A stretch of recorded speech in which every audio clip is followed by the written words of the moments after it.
Whoopsie daisy. That was a mistake, but it's all good. We're here. All right, Ryan. Now, tell me, are you feeling ready? Are you feeling prepared? I told you we need to back out and quit, and you granted my wish. All right. I think it's about time to start the podcast. Let's actually round two. The comic fan doesn't know it was round 2. I just made a mistake, and now we're going to start the show. Yes. We're starting the show. What show is it called? Something comics. Try again. Can we rename it that? Something comics? Bags and Boards podcast. There we go. Thank you. Number 41. Oh, I love being here with the comic fam. I can't count. I love being here with FireguyRyan. It feels good.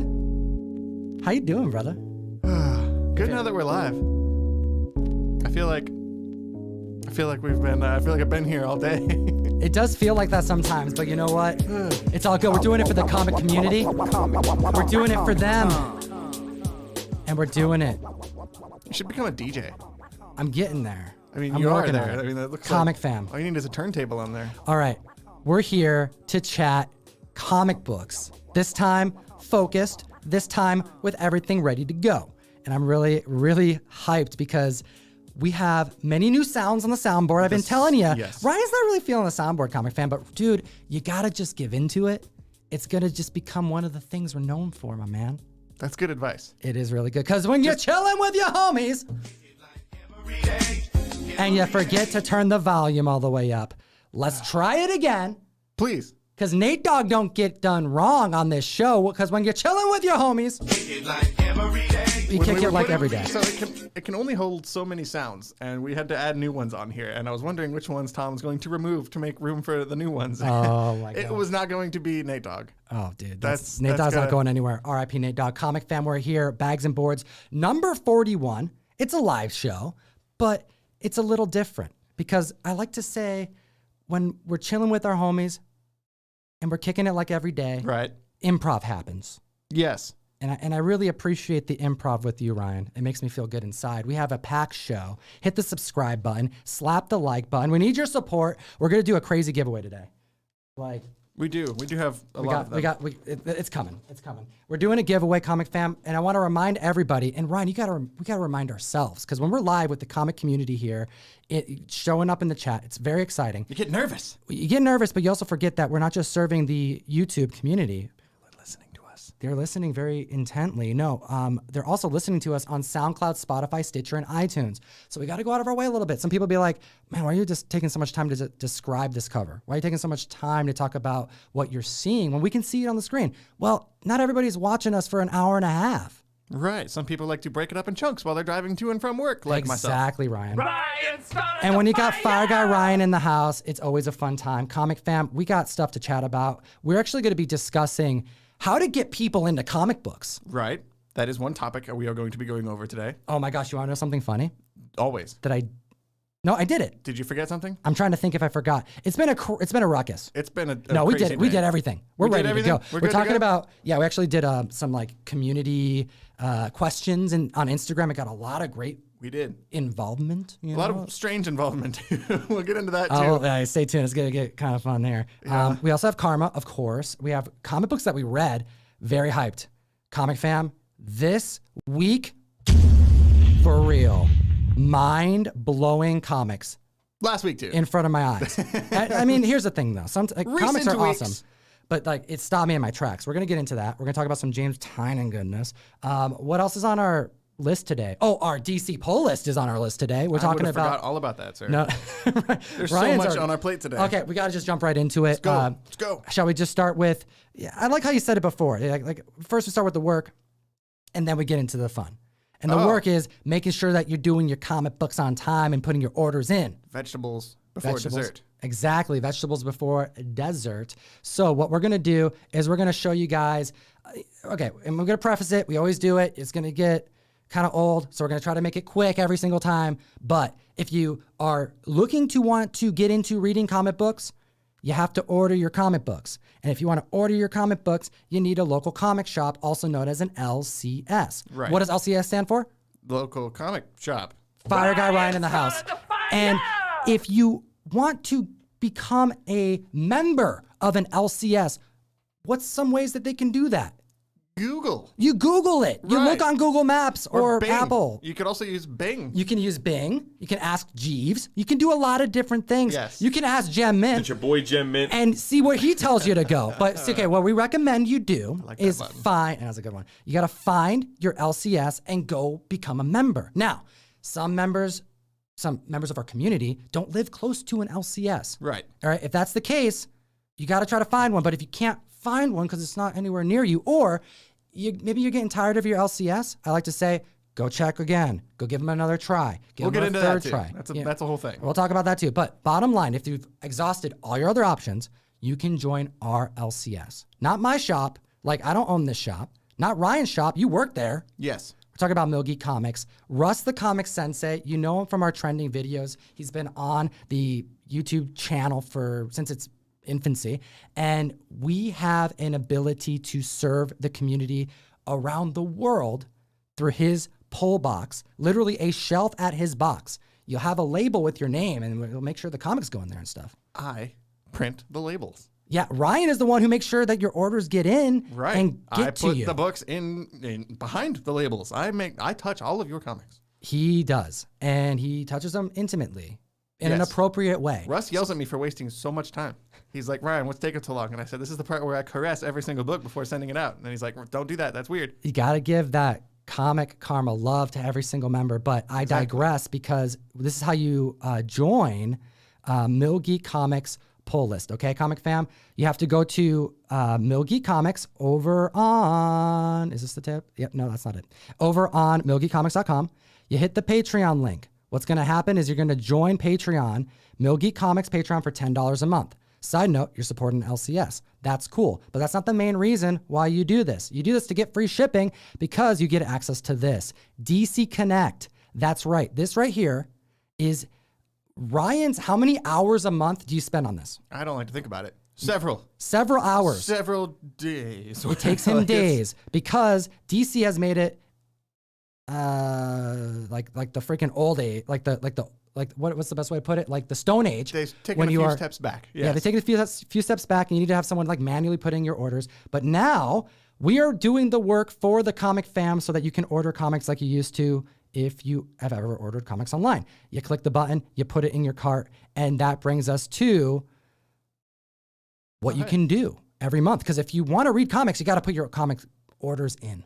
Right. You have to do it 3 months in advance, too, That's which right. is how all comics are solicited. So we're going to go into some of the books that interest us, and we're just going to jump right into it. First off, this one, we have the new Batman. During the Future State, surprisingly good. I didn't have any there's some hits and misses during Future State. Specifically the new Batman is Right. really where I was like super impressed with. You know, we have Jace Fox, which, spoiler, if you weren't up on Future State half a year ago when this was happening, we had the reveal that Jace Fox is the Batman of the future. Correct. I think it was like a 4-issue. 4 issues, the next Batman. That's right. That's what it's called. 4 issues. And it was a lot of fun. And the thing I liked about Jace Fox is that he also has the no-kill rule. We got a little teaser about why that is. He feels a lot of guilt behind how he came to be Batman. We also see narratives taking place in the future. There's drones. It's kind of like a almost Judge Dredd type of world in the Future State. Right, and Future State only lasted for like a month. I think it was a month or two. I can't remember, honestly, afterwards. But there's currently a next Batman short series going on right now that's like 4 issues. Like, he's the only character they've really kind of continued on with after Future State. So it looks like this is going to be the start of another series. So tell us about focused around this. him. We have I Am Batman 0, cover A. Take a look at this. It looks really cool, and we're about to get a little bit of a like more backstory on this character. Yeah. So, I mean, the series that's going on right now is kind of based around him and his family and why he's deciding to become Batman, right? It's kind of like a lot of origin story build up on that stuff. And this new series is going to be the next step. Looks like it's him literally putting on the costume here. And like, you're kind of seeing the pieces of Future State fall into place. Comic Fam, let me know if you've read any of the new Batman comics that have come out. And I'd love to know if you're going to be picking this one up because both Ryan and I will be doing so. Just like this next book on the list, you know I love me some Jessica Cruz. The Green Lantern, I got more into Green Lantern after meeting you, Ryan. Yes. And this particular character resonated with me because of the fear that she has. She was like, I mean, in her origin story, she was like agoraphobic. Trapped herself in her apartment. Yeah, she I was think like, that's the word. Yeah, agoraphobic. Like she's like wouldn't go outside. Like she's scared to leave the house because she witnessed her friends get murdered. Right. And She had a good reason to not want to leave the house, unlike me. Yeah, and her narrative through was Rebirth. I'm showing how terrible my origin DC was knowledge in the is. Justice League New 52 series that Jeff Johns did. But then that led into like the Dark Side War, and that's really when it got amped up. With like it was a fantastic time. Made me fall in love with the character and want to read more Green Lantern narratives. And here we have an annual #1 that's showing her in the yellow costume. Oh yeah, I'm excited. Just on that alone, like. Obviously, I'm going to get in the Green Lantern series anyway, and the Green Lantern series that's been going on right now has been a slow build. It hasn't been as cool as I wanted right out the gate, but it's only 3 issues in. It'll get there. However, just on seeing this cover alone for the annual, and the variant cover, by the way, which looks even spicier. Take a look at the variant. Oh my gosh, I'm getting that. Oh yeah. David Nakayama, baby. So dope. DNA. All right, here we go. Jessica Cruz. And what's going on with this book? She's becoming a Yellow Lantern, it looks like. I'm assuming it will not be a permanent change. She doesn't strike me as somebody... Her powers are really tied to the whole Green Lantern ring that feeds off fear, so it's kind of hard to imagine that going away. It does make it's sense. Like the best part of the character. The yellow rings, though, are based on, like you said, fear. So, I mean, if you think about it, I mean, it's scary to see her kind of taking a turn like this, but if you think about it, like, she makes kind of sense as somebody who would be susceptible to the powers of fear, because she spent all that time trapped in her own apartment on purpose. All right, next one on the list here, Hill House box set. So here's the thing. Let me bring it back here to the main cam. Hill House, it was disappointing. Disappointing. Yes. It was. Let's just say how it was. It was disappointing. There was like 2 of the comics out of the, I think it was 6 of them, if you count the backstory, the story in the back, the Sea Dogs. That I didn't realize until I read the description here, but that's like the main reason I would be interested in buying this box set. I'm not getting the box set because I have all the single issues. But they collect all the different series in its own trade, including the backup story. They put the Sea Dogs story into its own book, so you don't have to get every single issue of Hill House to read that story. Yeah, I'm forgetting the name of it, but with the Dollhouse family. Yeah, I was really excited about Dollhouse. That was a bit of a letdown for me. I did like the whole placenta. I don't know if you remember that, comic fam. That was a great We broke turn down of that events. Whole series last year. Yeah, we did. We did break down that series. Basket Full of Heads was good. Yeah, it was all right. Plunge was okay. I like Plunge. All in all, it was fine to not so fine. True, but Sea Dogs. That is one. Yes, to have that in its own collective because, volume. dude, you had to read like so many comics out of order. And right. To an extent, it sounds like a good idea, but when you're looking at like 30 plus issues and you're trying to read it, even on the app, like you're going through the DC app and you're like trying to read them, it's like you're hopping around, which issue, and you're looking through the list of the order they were released in back in the day, because you got to read it in chronological order. It's a mess, and like the option to read that standalone in a standalone trade is enticing. All right, this next one right here, we have Batman 89. This one is looking so good. Okay, I'm a big fan of Tim Burton's Batman. Right. I know Russ is a fan of Tim Burton's Batman. Yes, he is. And this right here basically picks up from the movie, is what it seems like. That's what it looks like. I had trouble figuring out if it was a sequel to the first movie and they were just kind of bridging the gap between Batman and Batman Returns, or if this is a sequel to Batman Returns and following what happens after the end of Tim Burton's second movie in the original Batman series. Well, it says they got Sam Hamm on it, which is one of the screenwriters from the original movie. From the movie. So this is when it's like, you gotta at least see. It'll be cool just to jump back into that universe again. Like all the way, like even the cover, it looks so much like the movie did, like the steam everywhere and how dark and shadowy it is, and the font, the logo. I'm just attached to it because that's also the year I was born.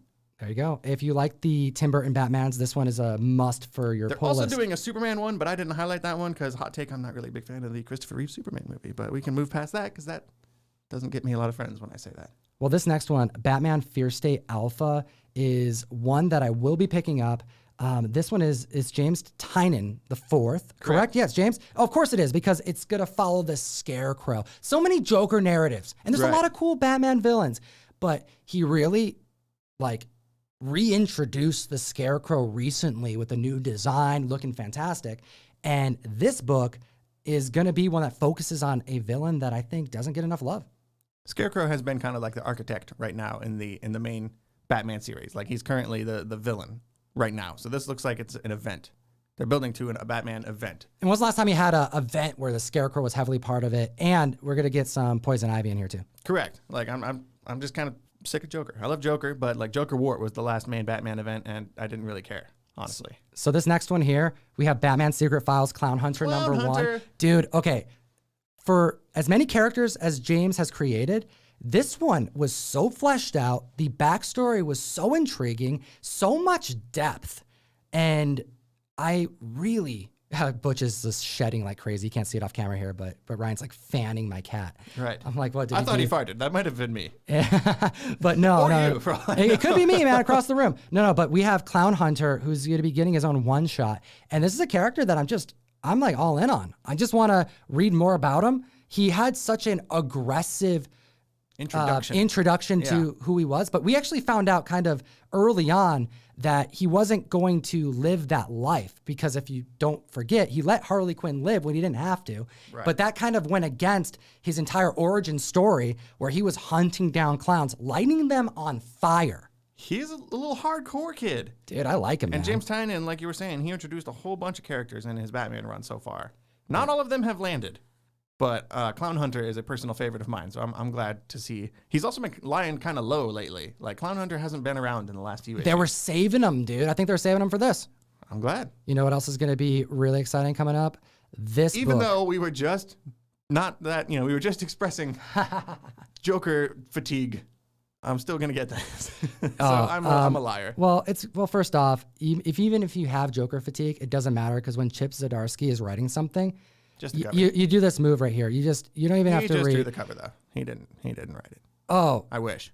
What did he do? He drew the cover. He's he did? Too. Yeah. Oh, no kidding. I didn't realize he drew it. He drew cover A. Oh, my bad. It's Matthew Rosenberg who's the writer. Oh, of course. I knew that. I knew Matthew Rosenberg did that. My bad. I am not as familiar with him. But we have a narrative that sounds almost like an anthology series.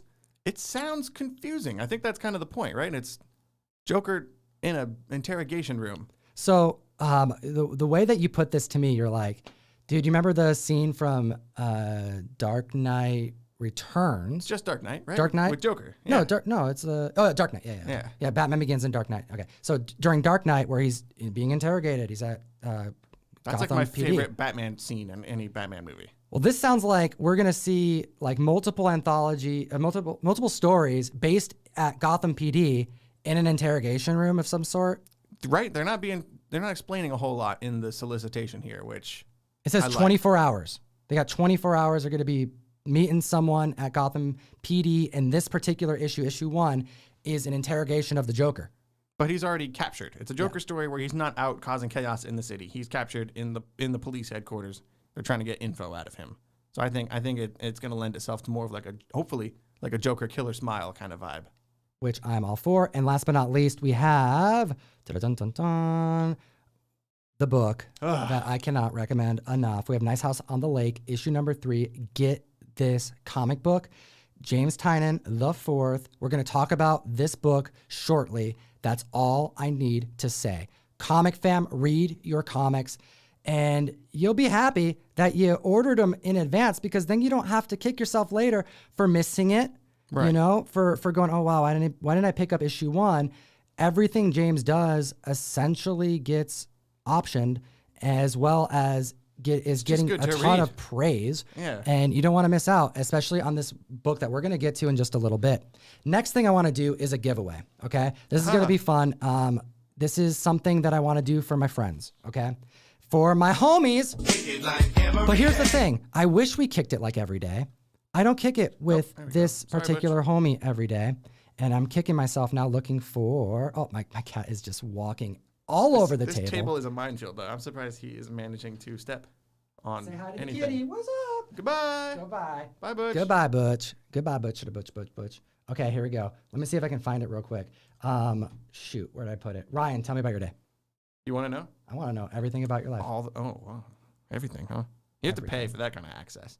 Is that right? Oh, I found it. Okay. We're good. You have to pay for that kind of access, though, you said. Okay, so here we go. What we're going to do here. He doesn't even want to hear about me. I was ready to tell him all about my day. Now he's just moving right along. I don't care anymore. That's okay. I don't care anymore. Okay, here we go. So there's a shop out in Portland, Oregon. The shop owner's name is John. He runs a shop called Disc Heroes. They literally sell Frisbees, but they also do magic tournaments, and they're a comic book store, okay? What a strange combination of interests. He's at like every convention I go to. I've known him since I was young. You've met him as well. Mm-hmm. So he donated some stuff to Comic Karma. And here's the thing. These things that he sent in, take a look at this one. Take that one, show it on camera. We're going to show mine, all right? This is going to be some giveaways that we're doing. This is the big giveaways of the show. But take a look at this. These are like giant Star Wars toys. Okay, and I'm going to show you how well I know my Star Wars. This is Ugnaught. This is an Ugnaught. I don't know Star Wars. I've made that very clear and do not know it nearly as well. And what are you holding there? I am obviously holding Admiral Akbar. Of course, you know that. Hero of the rebellion. Okay, so these right here, aside from being kind of a fun little note, if you're a fan of Gerard Way, the comic writer, also frontman of My Chemical Romance, shout out, he collects these.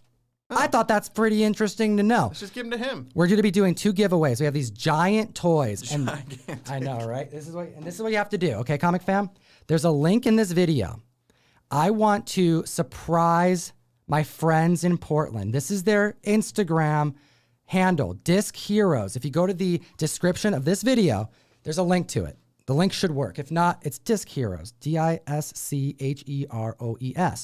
And all you need to do, I want to surprise them, okay? And the way we're going to surprise them is we're going to send as many people to their Instagram page and comment on their last post. It probably has to do with something like in their local community. They're not really big on social. They're serving their Portland area. However, give them a follow. Maybe they'll start doing more stuff in the community, but this is someone who's like family to me, and there's like a couple $100 I remember toys, seeing man. these too. The last con I went to was Emerald City 2019. Right. And these have just been sitting here this whole time? Dude, I screwed up, man. Before you moved. You had to move with these things. I know, I moved with them. Like, dude, it's because they're so big. They are. And we're a comic show, and I like making the giveaways kind of like have something to do with the show. And there's something about like, I want to make some type of impact to what he's doing. So I want to show their Instagram and make it. Anyways, I'm doing it now.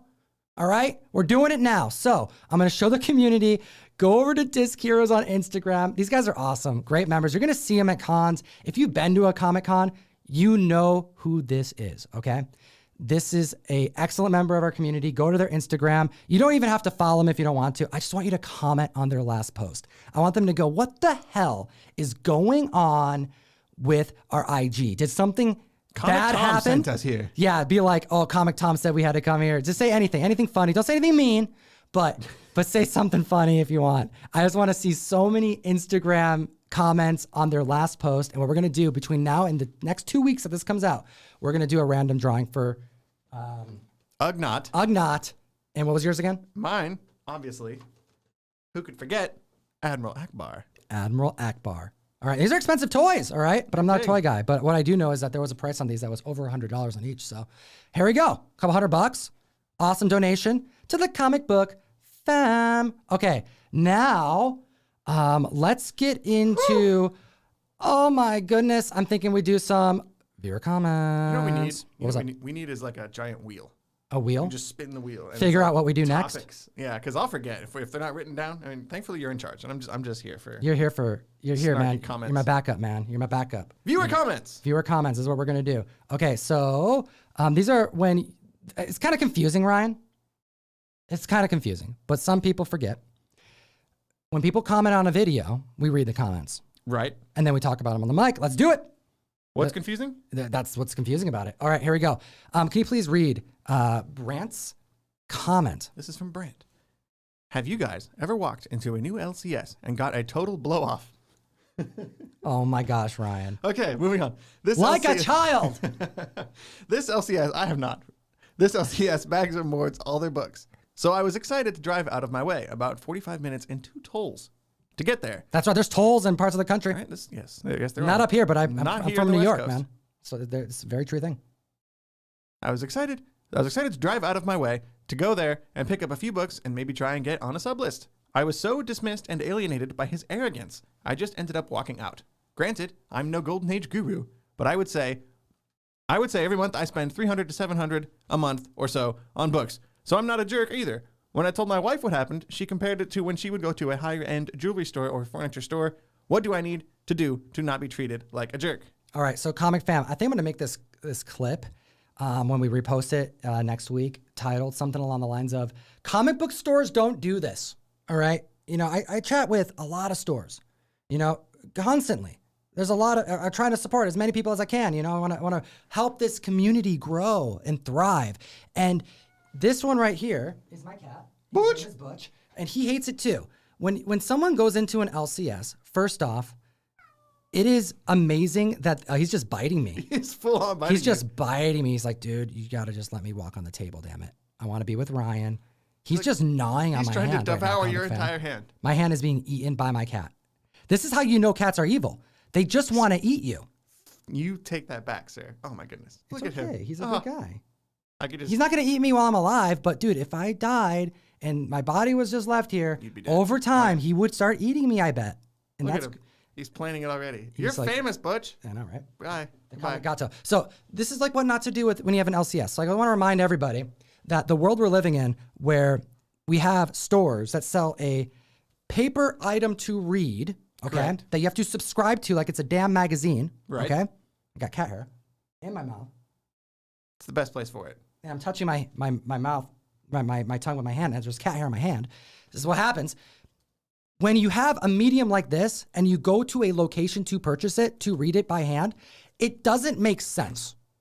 This is not something that makes sense with the technology that exists, that there is that this is a service that should exist. I think it should. Don't get me wrong. There's a value to it. I die by it kind of thing. But this is something that we need to respect, that in the 21st century, comic books, they're akin to like magazines. When's the last time you went to a magazine shop? You know, like back in the day, go to the mall. Have those? Exactly. Or Pike. We live in Seattle. Right. Pike Place Market, right? There's a big like newsstand there. There used to be a lot more of them. Okay. There used to be stores devoted to, this is where you get your magazine subscription. And then that went away because you could get them by mail. And then they went away because why do you read magazines by hand? You go digital, right? Oh, and then comics go digital. What? Yeah, it's because there's so much value that comes from an in-hand comic book that it creates all the things that we love. You got to respect it more than this member's experience at a LCS. This LCS failed this customer. Any customer that walks through your door as a comic shop person should be greeted with like roaring applause, like on the soundboard, which I don't think we have that button anymore. Thank you. See, Ryan doesn't like the soundboard, but when I use it, he's over here dictating it. Exactly. I thought it was one of the buttons you got rid of. No. No. No. We should have that at Mill Geek when someone walks in. Applause. Thank you. Hey, you're here to buy How a are dollar you? bin book? Sure. Amazing. Thank you for coming in. Right this way. Sir. Amazing. You didn't have to come in. You could have read this online. You know, you could have done anything. You could have bought the graphic novel from Amazon and read it. You could have done a lot of things before this, but instead you came in. Oh, what's this? You want to get into a collectible comic book? You want to buy a collectible comic book? Hot damn.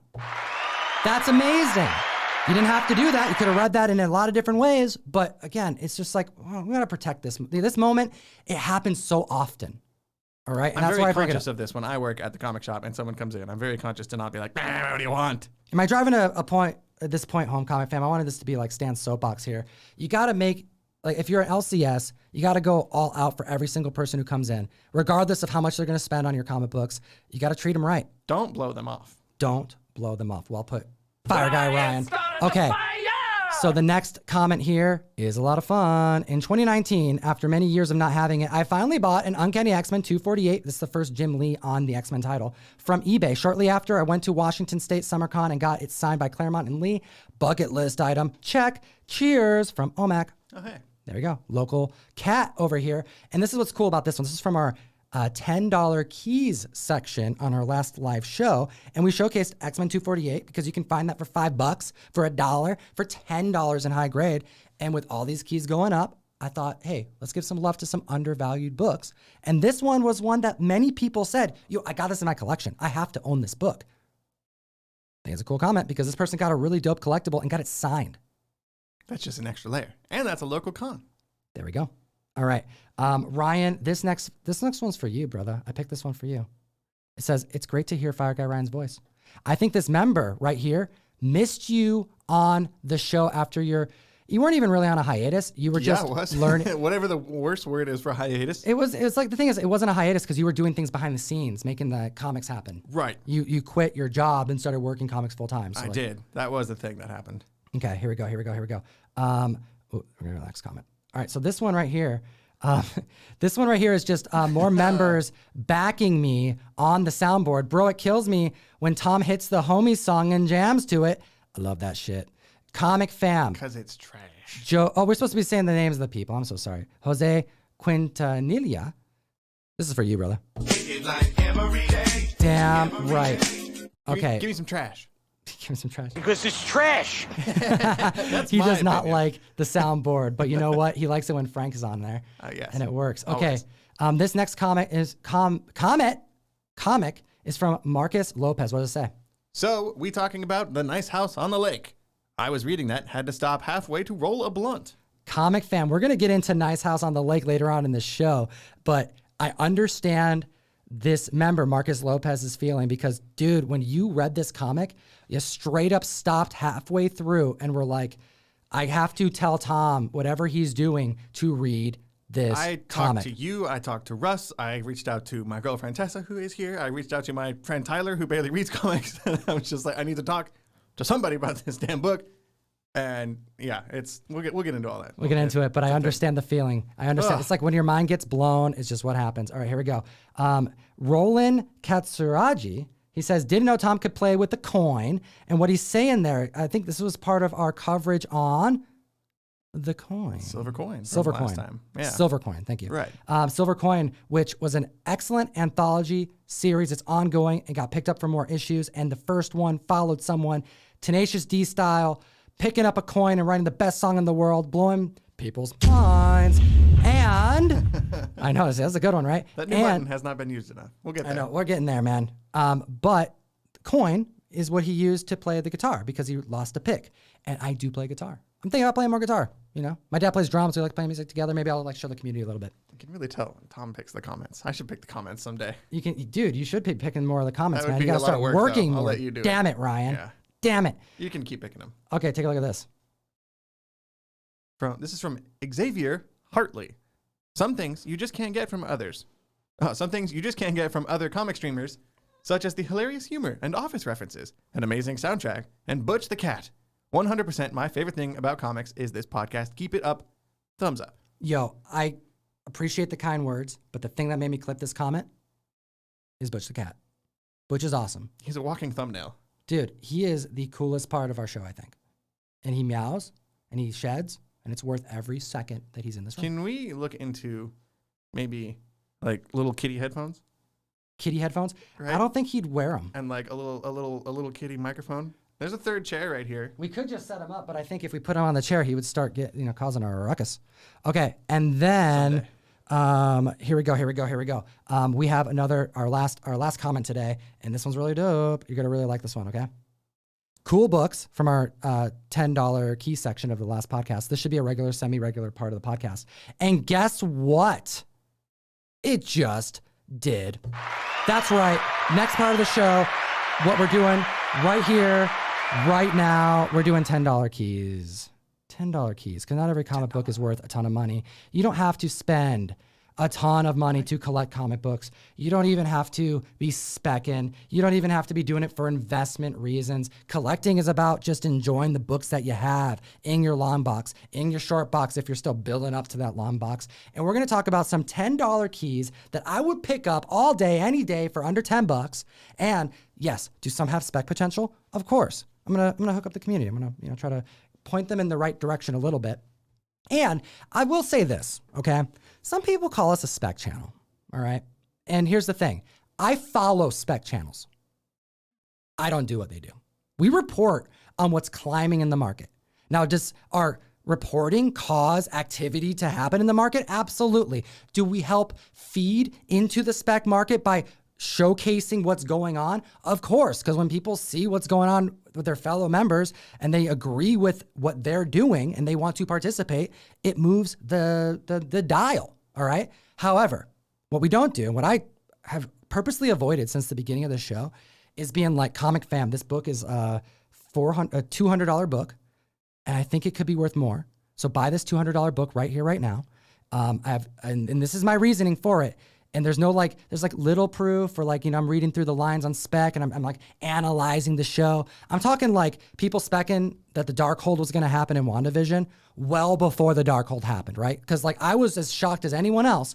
There's a handful of people who did spec on it and they did a great job speculating on it, but that's not the kind of spec work that I participate in as far as like most of our content does. However, when there are books that are super affordable, that's stuff that I feel fine about. Because this is the last thing I want to do, is point someone into the direction of like, yo, really spend a ton of money on this book and then have the spec fail. Because it's not like something I'm super confident in. It's one thing for me to be like, yo, I got Tomb of Dracula 1 here, Bronze Age horror, okay? I believe in that book. Yeah, is that a few $1,000s? Absolutely. Has it gone up like triple since I bought it? Absolutely. But that kind of spec is different than insert MCU spec here. I wasn't telling anyone about specking on Contessa Valentina Allegra de Fontaine. All right. I talked about it as it happened on the show and then caused, turbulence in the market and people starting to buy. So what I will do is talk about books that are spec worthy, that are super affordable, that if it doesn't play out, you paid $5 and it's a dope book. Sure. Yeah, that makes sense. Is that fair? You're not going to like be living on the street, hopefully. That's how I feel like. If you're that close to living on the street, then don't spend last $5 on comics would be my serious advice. That's probably the serious advice, man. Yeah. All right. So now let's get into some $10 or less key books that you can add to your collection and feel really good about. Spec on. Do what you want, but add them to your collection if you can find them because they're dope. We have Alpha Flight #1, and some members are going to go, come on, Tom, you're talking about Alpha Flight #1. This book at 9.8 went for $500 at the beginning of May. What is happening? I feel it in my soul, all right? It's amazing. But here's the thing, Comic Fam. Alpha Flight is kind of like, it's great run. All right. A lot of people read Alpha Flight. A lot of people bought Alpha Flight. I'll tell you, as someone who's bought a lot of collections in their lifetime, this is like the kind of joke book, not because of its interiors and the narrative or anything like that. It's kind of like a joke collectible in that dealers have purchased this run like more times than they would like to count, probably more than they can count. And having a run of Alpha Flight be part of your 10 long box collection find, your 20 long box collection find. How many Alpha Flight ones did you get? The fact that Alpha Flight is being spec'd on more now than ever in my lifetime. I've never seen more interest in this Canadian superhero in this last 45 days than I have in the entire time I have been doing comics. And I grew up in a comic book store when I was like 8 years old, okay? The entire time. Never. This book you can get for $1. You can get for $10. If you can get it in high grade or a newsstand, yeah, you are in the money potentially if you get it graded and it comes back super high, because this book is a major spec book because Alpha Flight is now becoming a major spec because of rumors in the MCU. Alpha Flight? You think they're going to get a movie or something? I don't even know. XMen It seems adjacent, right? That's the thing. Yeah, and it's hard to believe that that's going to happen first, but that's where spec is pointing to. And I'm not pointing to a bunch of X-Men spec. The spec that I am pointing to, that I'm like confident in, that I'll put money down, is stuff that anybody would. I got a 266 over there. No one's going to judge me for buying an X-Men 266 First Gambit. I might, but I'm not. You could, but you know, my opinion does not count. However, it does count when I want to give a giveaway to somebody for making a good comment. What was a good comment? Where to go? It was from Comic Toby. It wasn't that far. Comic Toby. It wasn't that far up. Is that it? That's not it. No, that's not it. Scroll down. I mean, it wasn't. Scroll down. Comic Toby. Too far. I enjoy the Sour Patch Kids. That made me. Did you like that? So, all right, Comic Toby. We're hooking you up. You're getting a Shang-Chi exclusive. Can you put Comic Toby on there? I can write that down for him. All right. Big congratulations to You make me laugh when you get a giveaway, I guess. Yeah, Comic Toby. You make Ryan laugh. You say something fun here. Make a happen, Cabin. Oh, and don't forget about the Canadian price variant. Yes, don't forget about that. Big thank you to Bobby York, and you will also be getting a giveaway. King in Black exclusive. That's how we do it. You got to be here for the live show, Comic Fam. Members who are in the chat joining us randomly when we try to hit the mic. We shoot to hit the mic at 6 o'clock on Thursdays bi-weekly. Sometimes it happens. Sometimes it doesn't. Sometimes it takes us like 2 hours to prep the show. You know what? You never know. You never know. Okay, this next book on this list that I have for you, $10, 10 under. We have Batman 657. Dude, I love Damian Wayne. I think Damian Wayne's awesome. And he comes and goes. My favorite Robin, and I get a lot of crap for saying that. You shouldn't say. Dude, that's not a bad thing to say. I like him. I like him. And you know what? His first appearance is in Batman Incorporated. Yes. But here we go. We have his second full appearance, and we have his first cover appearance. And for a character that is a fan favorite to a lot of people, like people really like Damian. And as far as how many Robins there are, and you know, even when he was Batman was dope.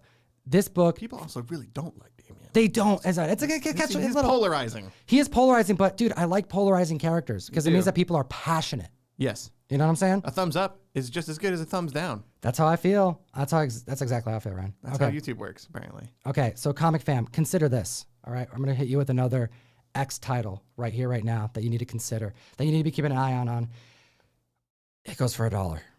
I've been buying this book for $1. This doesn't look like it would be good. if I'm judging it, which I do a lot. I'm a judger. People feel the same way. Yeah. But all right, here we go. X-Men Annual 10, first appearance of X-Babies. But really? Yeah, it is. But the character that is featured on here is Longshot, and he would appear here first after his feature in his own solo title, which was done. I believe it's a 5-issue series, maybe 4. I can check that. Doesn't matter. But he was in his own solo title called Longshot. Okay. Now, this is when he joins the X-Men. Why am I pointing to this book? It's a minor key. You can get it for under $10. And when I show you this, yes, Comic Fam, this is the world that we're living in. Longshot number 1 at 9.8 is hit $700, $800. I know there was a $1,000 sale somewhere it was reported on. When books like this start spiking, Longshot number 1, Arthur Adams, it's dope. By the way, I own a copy at 9.8. I bought it when it was like $250 because everybody's starting to spec on X-Men.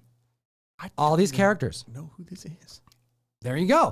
Ryan doesn't even know who Longshot is. 90s, man. That's not my thing. It's a 90s character. But the thing is that people are specking so heavily on characters like Gambit that they start looking for other characters specking that people aren't.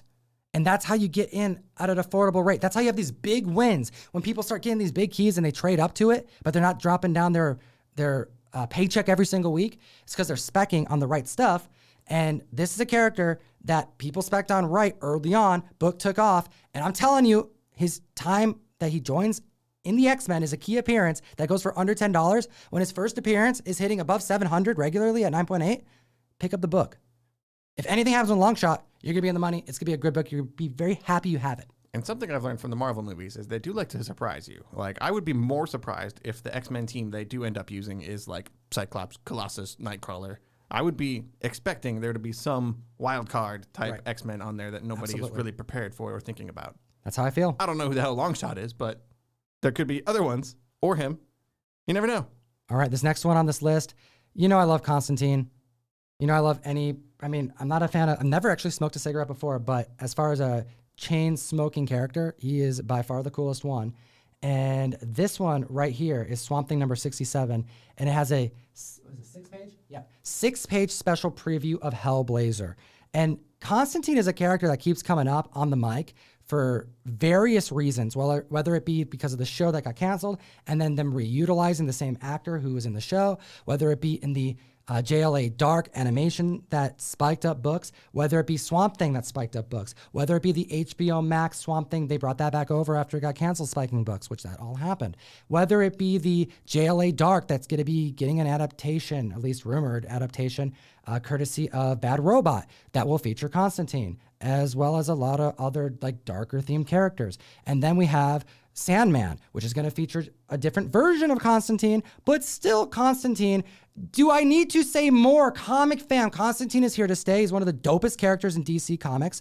And when you have a minor key like Swamp Thing 67 going for under $10, you pick it up when you find it in the dollar bin, damn it.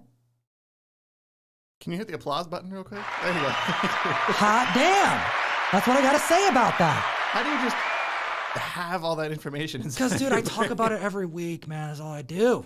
That's what I do. I do it for the comic fam. That's why they're here. I don't even remember what I wore yesterday or like what I did this morning. I don't either. I barely remember what I ate, you know, but I do remember the multiple times I talk about books. I care about the books, man. I care about the market and I care about the community. And I got to keep them informed, man. Just like I got to show you this comic book, The Incredible Hercules. All right. Weird. It's a weird one. Right? Doesn't look that cool. Issue number 133. This is the origin of Amadeus Cho. Okay. Amadeus Cho is one of the biggest spec characters as it pertains to the next gen heroes. Okay. And his first appearance in Amazing Fantasy is one that has skyrocketed. The newsstand of that issue has skyrocketed. And his origin book is one that people don't even put on the eBay listing. Yes. That's what I have to say about it. People just don't know that this is a book that is a minor key for a character people care about that has a lot of potential. Amadeus Cho, dude. That looks exactly like a book I would just continue to flip past and not even look twice at. That looks like $1 book. $1 might even be like an exaggeration for that. You want to know why? I would be wrong. No, actually, up until right now, you're not wrong, Ryan. You actually are very astute in your observation because this is a dollar bin book right now. People don't know this book. They don't care about this book. They're hunting for his first appearance in newsstands, and it's okay to hunt for those. You should be hunting for those, but you should also be looking at the books that people aren't thinking about. Just like this next one. Dude, how many times are we talking about the Ultimate Run, Ryan? I talk about it more than people probably want me to. Yeah, because it's all got Bendis all up in it. Right. Correct. Ryan loves Bendis. I do. And Ultimate Spider-Man holds a near and dear place in my heart because it's one of the first. I used to take the bus to Borders in high school and just sit there and read Ultimate Spider-Man trades on the weekend instead of doing cool stuff, you know, like other kids did. We're going to get into a part of this podcast where we talk about how to get people into comic books. My uncle recently had some heart surgery. Shout out Uncle Pat. And my dad went down to visit him. And it was after he had to wait to see him because of COVID, and he had to wait to get his vaccines, and he's got a heart condition, so it's dangerous stuff, right? So he had to wait, and it was kind of a thing, right? Like, kind of wait, like, I want to go visit our uncle. Kind of sucks, we can't visit him, right? So he goes down there and hangs out with my uncle for a few days, right? And I get a call, and they're just like, they're chilling, man, chilling with your homies, and what they're doing is they're like being boys, and I'm just like having so much fun listening to my dad getting into shenanigans with his, you know, a good friend of his, right? He's like my uncle, but he's not really my uncle. But he calls him my uncle. I was gonna say, I thought it sounds like your dad's brother. I don't know. I'm from a Latino family, and my parents did that too. We had uncles that were definitely not related, but they're uncles. They're just around so much. You always know them as an uncle. They become more than my actual uncles. For real though, that's what happens, right? You comic fam, you have those kind of experiences. Well, my uncle made it through heart surgery. It was fantastic. He's doing really well, and my dad's like, dude, we're gonna like take you to some comic book stores and get you into comics. He never read comics before. That would like knock you out for a while, and you're just stuck in bed recovering for. He's doing a lot of reading. A while, yeah. He's never read a comic book before. Wow. Never wanted to. And my dad did some risky business and got him a superhero comic for his first one. Because the thing was that he's like, yeah, but I like Spider-Man. Okay. But the thing is, like, typically you don't. We're gonna get into this later part of the show. This is a whole conversation. It is. But you know what he did recommend? Ultimate Spider-Man. He calls me up. He's like, Tom, do you have Ultimate Spider-Man? You can send your Uncle Pat. I'm like, I don't have any. Like my trades, it's like a library at my house. I don't even know where they are. All my friends have my books. I end up buying books over and over again. We were just out in your living room, man. I noticed a lot of your books are volume 2 of stuff. Volume 2, volume 3, because volume 1 goes out and then they love it. And then they're like, oh yeah, I let someone else borrow it. And you know what? That's okay. Hey, I don't buy my trades thinking that I'm going to own them forever. I guess. Hey, they just go out into the ether. My comics, don't touch my comics. You be careful. I'll show you my comics, like my floppies, you know. But as far as the trades, have at it. You want to eat it. You want to eat it. Don't eat your comic. you want to eat it. You want to eat your food while reading it. Go ahead. I don't care. You get a coffee stain on it, dude. My Seed of Destruction trade. I have like 4 of them, by the way. They are tattered. They're tattered. That wasn't me, by the way. You loaned that to me like 10 years ago, and I returned it in pristine condition, of course. Because Ryan, you're awesome. Okay. Well, here we go. Ultimate Spider-Man was the book that my dad got my uncle. That's the story in a nutshell. This is a long story. That's what happens, man, when we're chatting comic books. And he freaking loves it. He needed to get volume 2 before he left. He went through Ultimate Spider-Man. He's like, this is like the coolest thing ever. Like, and hearing someone who's not into comics, who's not into superheroes, geek out like they've never experienced superheroes as a medium or content in general, it's such a special feeling. Ultimate Spider-Man does that for people. Brian Michael Bendis killed it. And spec, oh my goodness, for Ultimate Spider-Man has been hot in and out for 3 years. Since we've been on the show, we constantly bring up Ultimate Spider-Man because they tend to utilize a lot of like these types of characters, these versions of the characters, Thank the you, ultimate Bush. versions. The Ultimate Universe, I feel like, was kind of what they ended up basing a lot of the movie stuff off of. Like, Nick Fury comes to mind a lot. Like, they did not go with the swashbuckling eye patch. Well, I guess he still has an eye patch. They didn't go with the, the Steranko Nick Fury that I'm thinking of. They went with the Samuel L. Jackson Ultimates Nick Fury. So take a look at this, comic fam. Oh, another one. During Venom's Donny Cates run, there was an introduction of Ultimate Venom that spiked a bunch of Ultimate books. We haven't even seen Venom 2 yet, but the Cletus Cassidy spec spiked that entire Cletus narrative that was in Ultimate Spider-Man, the Carnage narrative. I would just argue the Ultimate Universe as a whole is so damn good. Underappreciated. Okay, so here, when I show you this, you guys are going to be like, oh, wait a minute. So, Ronin, Hawkeye takes on the Ronin mantle. Right. All right. We saw that take place during Endgame. We did. However, he definitely went back to being Hawkeye by the end of it. Now, is Ronin gone? I don't think so. And the spec right now is that maybe Maya Lopez may take on That happened in the mantle. comics. It did happen in the comics. But you know what else happened in the comics? Moon Knight took on the mantle of Ronin. Now, the reason why I'm pointing this out, it's a cheap book. All right. I don't think this is one to like, don't be dropping crazy money on it. Again, buy it raw. Don't even fork out an extra $80 on a 9.8 unless you're really feeling good, but don't blame me if it doesn't pan out. However, there is so much Moon Knight spec going around, and specifically, a lot of people are not buying into Moon Knight spec because the key books are so expensive. You think of Werewolf by Night, 32. It is way outpriced itself well before Moon Knight was even announced, all right? And we have right here a persona of Moon Knight as the Ronin, and a character that no one's really specking on, and we don't know where they're going to take us. We don't even know what version of Moon Knight we're going to get, really.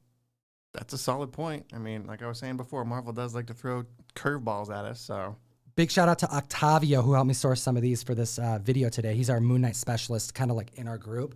And whenever I have Moon Knight questions, it's like akin to me asking you Green Lantern questions, because I'm not as well versed. I've read main stories and I've caught up, but there's such a rich history for some of these characters, and they expand pretty well. And this character is fascinating, and I never really got into him until like the last couple of years.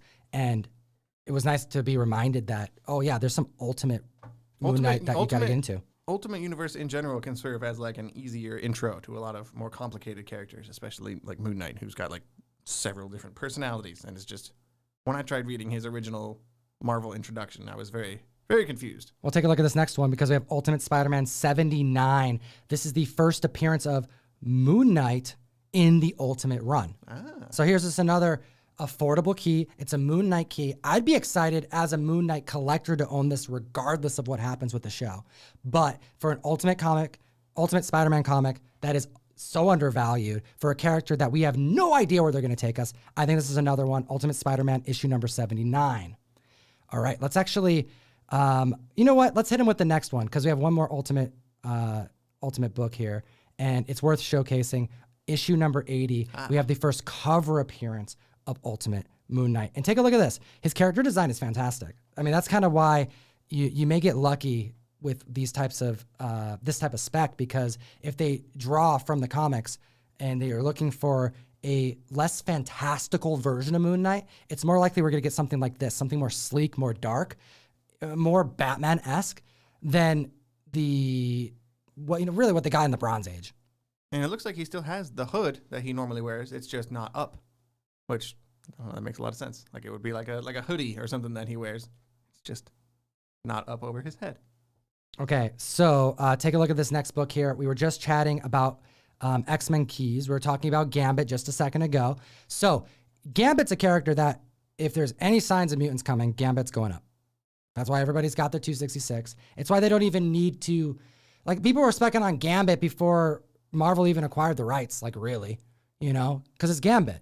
That's the character that I grew up loving. I remember there was speculation that they were going to make a Gambit movie right around X-Men Origins Wolverine. They were going to make X-Men Origins Magneto. X-Men Origins Gambit was on the table, but then the other ones didn't really pan out. Dude, I used to do, when I was a kid, there's 2 times I did this, all right? The first time was with Power Rangers, and the other time was when Gambit was on the screen. I was a little kid, mind you. What I would do is I would dress up in anything that I had that would make me feel like I was in a costume. My dad was dope. He got me like Robin pajamas, Green Lantern pajamas, or Green Ranger. I was not a Green Lantern. I was not a Green. Do they make Green? I was in Asking for a friend. No, I had Green Ranger pajamas, and I also had a Gambit getup. All right, I had a stick. My dad would always like, hey, look out for a stick, you know, because I'd throw playing cards around. So what I would do is when the X-Men animated series was on, or when Power Rangers was going full Power Rangers, you know, like hardcore with the music and everything. It's like metal, man. It's like hardcore. What I would do, at the house I grew up in, we had this like giant couch, and the couch cushions, you could like have like 8 couch cushions that you pull out, and I would domino them up. I'm so concerned about where this story's going. It's great. Idea. It's great. So I'd line them all up, and then I'd play the Power Rangers or X-Men animated series, pretend I was the character, and then just start karate chopping, knocking them down, jumping on the couch cushions, pretending I was taking on Juggernaut. The comic fan knows what I'm talking about. You been there? Because I was there. I was there, Ryan. I felt the mutant energy, the Ranger energy. I felt it through the screen, and I had to take it out on the cushions. I took the mutant energy out on multiple bowls of cereal. I was that guy.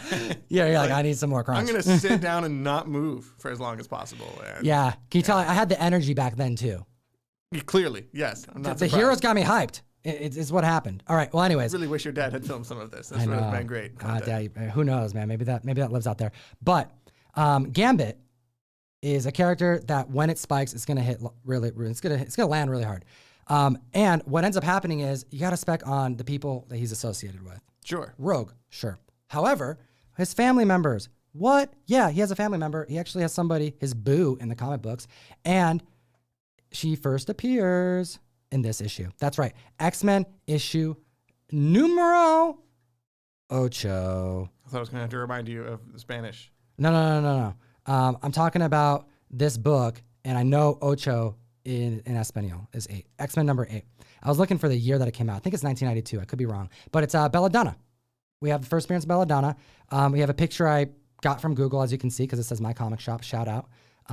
And this book is a very affordable book.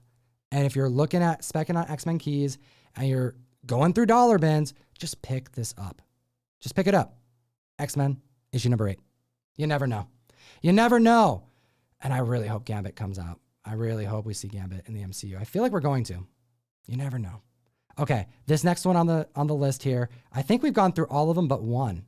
Is that right? There's one left. There's one left. Uno más. We have a book that is getting treatment, not enough love. All right, not enough love. But the issue, okay, let me just explain it.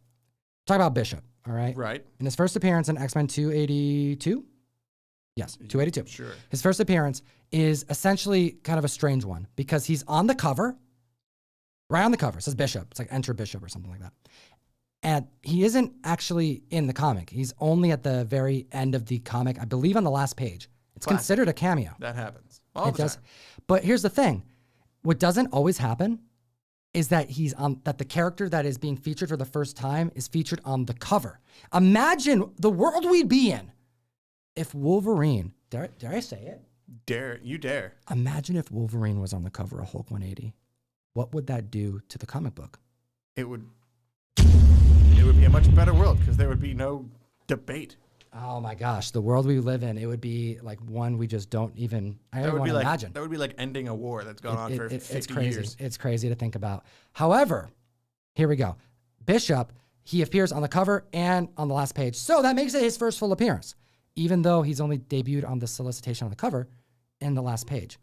See how that's kind of a weird thing to think about? But anyways, I digress because he makes his first full appearance in comic books, the next issue. Yes, he's on the cover, but this is his first full appearance in comic books. And considering that Bishop's first appearance in 282 at 9.8 has skyrocketed. Like, I don't even know the numbers off the cuff because every time I check them, they're moving and they're moving up aggressively, just like Longshots is. This book is still purchased for under $10. You can find them in dollar bins. You can find them for $5. This book is underappreciated. Storm cover. What's up? I said what I need to say. What do you think about this, Ryan? It's riveting information. This is. I'm surprised you have all the energy after that. I said like 10 words in the last half hour, it feels like. It's all good, man, because, I put the list together with help from my homies. And not me, thankfully. Hey, you did a lot of the heavy lifting on the Green Lantern spec because of of all that other stuff. So I am a specialist, as they say. All right. I want to give a shout out to some members of the community. There have been a handful of super chats, and we do appreciate that. We actually put that money into the production. We put that into giveaways. However, we are absolutely distracted when we hit the chat and start looking through. It's just a lot of members here while we're live. We're trying to deliver the best show. So the way that we do it, we don't forget about you, and we definitely know that you did it. All right. And we really appreciate you. We just give you a shout out on the next show. All right. So let's give us some thanks to some members of the community. We have Nathan Martinez, Comics with Bueller. Who the hell is that guy? We have RN, Robert Gucia? Gucia? Robert Garcia, yes. And then Arthur Samas, and then Nick Barucci from Dynamite Comics. That's right. That's right. We know him. There we go. I don't know.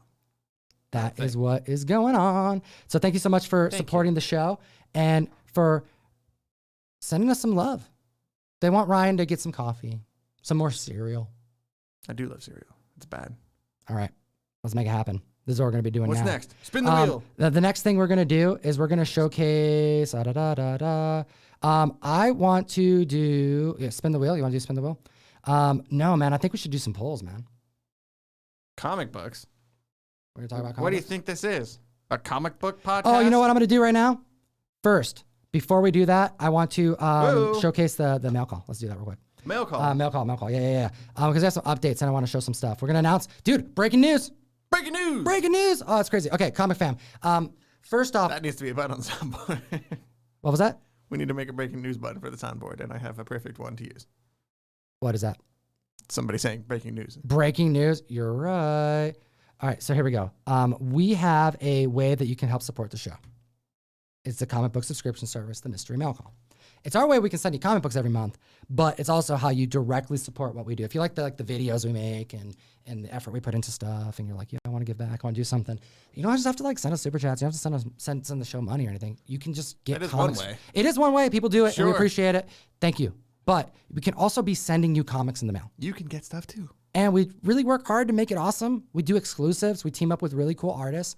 We got a lot of big supporters in the community. I want to just thank some of them today because we're actually going to announce some covers that are going into the Mystery Mail Call in select boxes that we haven't announced. Because every month there's an exclusive that I strive to do, and we've done it since last January. One exclusive minimum that everyone's getting. You want to show them what we're sending out this month? We have some damaged copies here, but they're good for the show today. Bam. There we go. We have Something is Killing. This is damaged. Okay. The Children. I know you can see it. Oh, wow. Yeah, I can really see it on the backside. Yeah, we got a lot of damages this month. And take a look at this one. Raf Grassetti, God of War art director, freaking pioneer of the digital age as it pertains to art being sold in the digital market with digital currency. He is the Michelangelo of our generation, and I do not say that with hyperbole. I actually believe that to be true. This gentleman is working with our show because of the support of our show, and I can't thank him enough. That's his fourth cover for us? It's the fourth cover we've done with him. Fourth How cover? freaking crazy is our life, That's man? fun. This is a strange existence. It's a strange... I have no idea what's going on. But this cover, I gotta say, Comic Fam, this is easily the most beautiful cover that we've done to date. It is amazing. In hand, I can't believe it's our cover. I can't believe my logo is on the back of this. James Tynion. This is not the first book I've done with James Tynion on the writer's credit. Is it not? What else have we done? Joker, man. We did Joker. Oh, yeah. Yeah, it was really also cool. with Raf Grassetti. Okay. Yeah, Raf Grassetti. It's like a team up. I know. It's like Raf Grassetti, James Tynion. We're gonna hang out with all of them, man. I wonder if they know that they're connected in any way. I wonder. Yeah. You know, anyways, so if you want to support what we do, we actually we got under I think it's like under like 40 slots left. I was gonna say we have to be close. We're to almost selling done. We're almost done because we had damages and we had comics being shipped out all over the place. It's a mess. It was a mess, but we have them. So I want to showcase how you can sign up. You go to ComicTom101.com or hit the link in the description. Everybody's going to be getting a Something is Killing the Children variant. We made 2,000 trade dress and 1,000 virgins. We had a lot of damages of the trade dress and a lot of damages of the virgins. And a new update is on the newsletter that we send out. We typically put the print count. We're not doing that anymore. Cool. We're not doing the print count on the newsletter because I have to order the newsletter in advance and we don't actually know what we're going to be left with. And when we have damages and you know, we get rid of those are not part of the pool. Like we don't sell these comics outside the mail call for the month. Right. So whatever that print count was when it went out, I can guarantee every single comic book that we've ever made for an exclusive, whatever we put on that newsletter, that's how much I printed. It's not what is in existence. Smaller than that. Always smaller, sometimes significantly smaller. You just He's being so cute. He's being so cute. See, that's why he bites me on the show because you let him bite you. Butch right? bites. Our audio fam is just so confused. So confused. Like, why is Ryan getting bit? Okay, but I digress because we are going to showcase a couple other covers that we are going to be sending on the mail call this month. Hold on. I got to finish my thought process on the print counts. The print counts will be published, however. We're not just going to not let you know the print counts. So what's going to happen is on the newsletter, there's a link. And on our website, we will put the updated print count that would have gone on the newsletter, but a more accurate print count because we'll have the final numbers once we mail everything out. And ideally, we'll get that updated before you even receive your mail call. So when you're looking at your newsletter, you can just pull up the site and go, oh, that's how many books that actually exist that are in the buyer's pool. You'll be getting a more accurate number this way. Exactly. The most accurate way that we can do it. And I want to debut a cover that I did that I'm so excited about that people have never seen before. That's right. This was a secret this whole time? This was a secret. I would call this a secret variant. I'm glad I didn't spill the beans, the soggy beans. The soggy beans, the cannibal beans. Okay. Well, that's good because I've been putting this book into people's mail calls for the past week. You've been doing a good job. You're like, oh, it's the right book. I could have. We teamed up with Edge, not from wrestling. Edge is an artist, a newer artist on the scene, to my knowledge. And they're going to be featured in our mail call for the first time ever. This is the first cover we did with them. And we got them on Fantastic Four issue number 32, The Wedding of Dr. Freaking Doom. Comic fam. Beautiful. A lucky amount of you. It's going to be under dude, we got hammered. More than half, I want to say. Rough guess, because I'm the one putting them into the mail calls. It's a lot, but it's not everyone. Not everyone. About half of you are going to receive a Fantastic Four issue 32 Edge variant. Let me tell you how I came up with this concept. It was the wedding issue. We were going to do something from the wedding. However, the way I thought about it, because I saw a handful of sketches before I picked this route I wanted to go. But what I told Edge was, I need a cover that could be like a portrait that Dr. Doom would put up in his lair. Sure. Behind his like throne. You know what I'm saying? And this cover was the only one of there's a lot of really cool sketches that were done. Like, hey, what do you think about this one? That's how the process works? Yeah. I give you an idea and then you pick from them? I have an idea and then they kind of run with the idea in like multiple ways. Give you a few options. Marvel's like, yo, what do you think about these ideas? We like these ideas. And then I go, you know what? I go with this one. And I kind of have that sway in trying to figure it out. And I was looking for this type of cover, and she just brought it home. Look at the doves; they're blurred. I love that. That's my favorite part. Right, the blurring of the flowers and the dove, and then the focus of Dr. Doom and his bride, and it's awesome, man. FF cover. I have a Doom cover. We have a Doom cover. It feels good. Show it on the screen right now. You're on camera now. This thing looks so damn good in person. And I'm so excited. Lucky members are going to get them. Now, don't worry if you don't get them because we got something else for you. I am so hyped to tell you that we had another member of our community who's just killing it with variants and doing some amazing work. You know him. We've talked about his work before. He does shattered variants. His name is Matt Damasi, all right? And this gentleman does something crazy. He basically makes a, what would you call it? I always forget this term. Mosaic. A mosaic, thank you. He makes a mosaic out of rocks. These things are huge. Like literally, they're like the pictures of him next to the mosaic after he's done. He told me it takes him like 4 months to make a cover. The pictures look cool, but it's not until you see exactly the amount of work that goes into making this stuff that it gives you a completely different level of appreciation. Your mind gets blown, comic fam. And I reached out to Matt and was like, yo, I just want to get some comics for the community. And he's like, yo, I want to send some more comics to the community. I'm like, how do we make that happen? So if you don't get a Fantastic Four variant this month, no worries. You're going to be getting Matt Damasi homage / original, because this is actually unique artwork, because we're talking about shattered variants going into mail calls. This one right here is his homage to Iron Man #1. It's shattered. This thing was a beast, dude. It is huge. Took him months to make. And we made it into a variant cover. And we have select boxes that are going to get this. I was able to buy like a box from them. Okay. And we also had damages of those too. It's just how it goes with USPS. And not just that, we did get our hands on a handful of Silver Surfer 1 shattered variants as well. So big thank you to Matt. I really appreciate you, man. It really means a lot that you hooked us up so we can hook the community up. It'll be cool to fill in the gap too. So some people will get those books and the Something is Killing the Children variant. More people will be getting Something's Killing the Children and Fantastic Four. There we go. And other things. All the other stuff that goes in the I also sent other things too. And we got big announcements coming, like bigger than probably one of the biggest announcements I've ever made on the show. We have more things going in the box soon. It's gonna be freaking crazy, and it's starting next month. But we can't talk about it for 6 more dias. All right, that's how it goes. 6 more dias. All right, I want to give a big thank you to Raf Rossetti, to Edge, and to Matt Damasi for really going all out for the community, hooking up so many members this month with some awesome comics. And I'm telling you, comic fam, you only got 5 days left. We will sell out probably by tomorrow.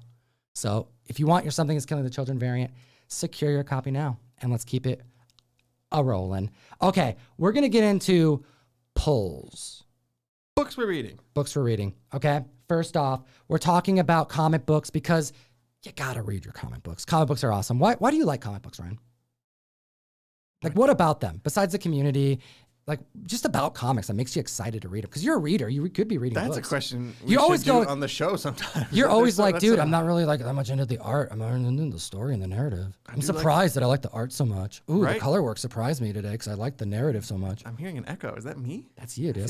That's your voice. That's how I sound. No, that's not how you sound. Someone did say they love the sound of my voice. They do. Maybe that's what they meant. There you go. So hit me with why you like comic books. See, I'm just stalling until I can think of an answer. Think of a good answer, damn it. I can't think of an answer. I think it's like with a comic book in such a short amount of time, for me, it can feel so many things. If the writer or the artist or combined like together, if they do it just right, you can literally get 3 pages into something and be like, oh wow, I was sad, I was happy, and now I'm scared. Part of the fun, like I look at comics, I look at movies, I look at TV, I look at novels, to a lesser extent from me, music. It's all art, right? And for a novel, it's like one person's vision. But the beauty of a comic book, most of the time, is you get a couple of people combining to make something that works better. Usually. I mean, sometimes there's like books that some people write and draw all on their own. That's a rare, glorious thing that happens. But mostly, it's a collaboration. And that's part of the fun, is seeing how people's visions can kind of come together into something greater than either one of them would have made on their own. It's poetic, Ryan. Thank you.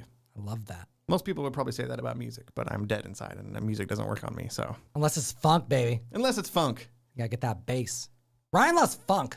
I do. All right. So we read comics. We encourage the community to read comics. We're gonna get into reading comic stuff right here, right now. We have some Scout goodness. I want to talk about this ash can. Okay. Which, by the way, look out. We have, I believe, like 50 or... Some of this book we're about to talk about is going into the mail call as well, but not that many of them. Yeah, Scout Comics is awesome. Something that they do, because they're supporters of the show, you can use ComicTom101 to get, I believe it's 20% off right now, anything off their site. they actually make ash cans of all their comic books, right? So this is technically like the first appearance of their characters because they always do the ash can. But before they send out their 900 or their 950 copies to comic book stores and LCSs across the world, because they go to Canada, you know, they're partners with Lunar, major comic book publishing company. They also send us ash cans every single month to just be sent off into the mystery mail call. How cool is that? And it's pretty slim too. Like you were saying, it's 100. I think there's 100 of those, more or less. I haven't looked. Sometimes it's 50. I haven't put them in like yet, 60, so you know? I don't have a number. Yeah. It's like a short box. Yeah. We have a short box that is not all the way full of All right. these things. So a lot of people will not be getting this. So it's lucky if you get one. Awesome, right? You know, and sometimes they spike. I mean, it's, you know, it's not, the intention isn't to be like, yo, this could be worth something. Money. No, it's like, it's a cool book. Like I'm excited for you to check out, get a taste of it. However, some of these ash cans actually do spike because, hey, something got optioned and it's a first appearance. And that's also something Scout keeps in mind. Why not always make an ash can a first appearance, something that's affordable, something cheap, something you may get into down the road, and it has that potential. You never know. Solar Flare, The Mall, all these books that got some love, got some option news. Where are you at? So we have, actually, I'm going to show it to you, a better picture of it. Much better. Yeah. Boom. It's pretty. It's called Talon. Seed of Darkness. Okay, so this book, as far as the ash can goes, what can you describe? Here, take a look at that, Ryan. I know, because it's kind of tough, because what I thought was nice about this is that the interiors of this book and the ash can, it tells you nothing. It really doesn't tell you anything, and I think it's almost more like a focus on the art specifically. 9 pages. That's right. I just counted. I can count to 9. Okay. Tom really, he just says it. Like there's not a lot of words here. There's maybe like 10 words on each page. 10 words on each page, but the art. It's really an art showcase, personally. This thing looks like it was like literally scenes from a movie. It looks like, yeah, like still shots from some kind of animated movie, a very dark animated movie that I have not seen yet.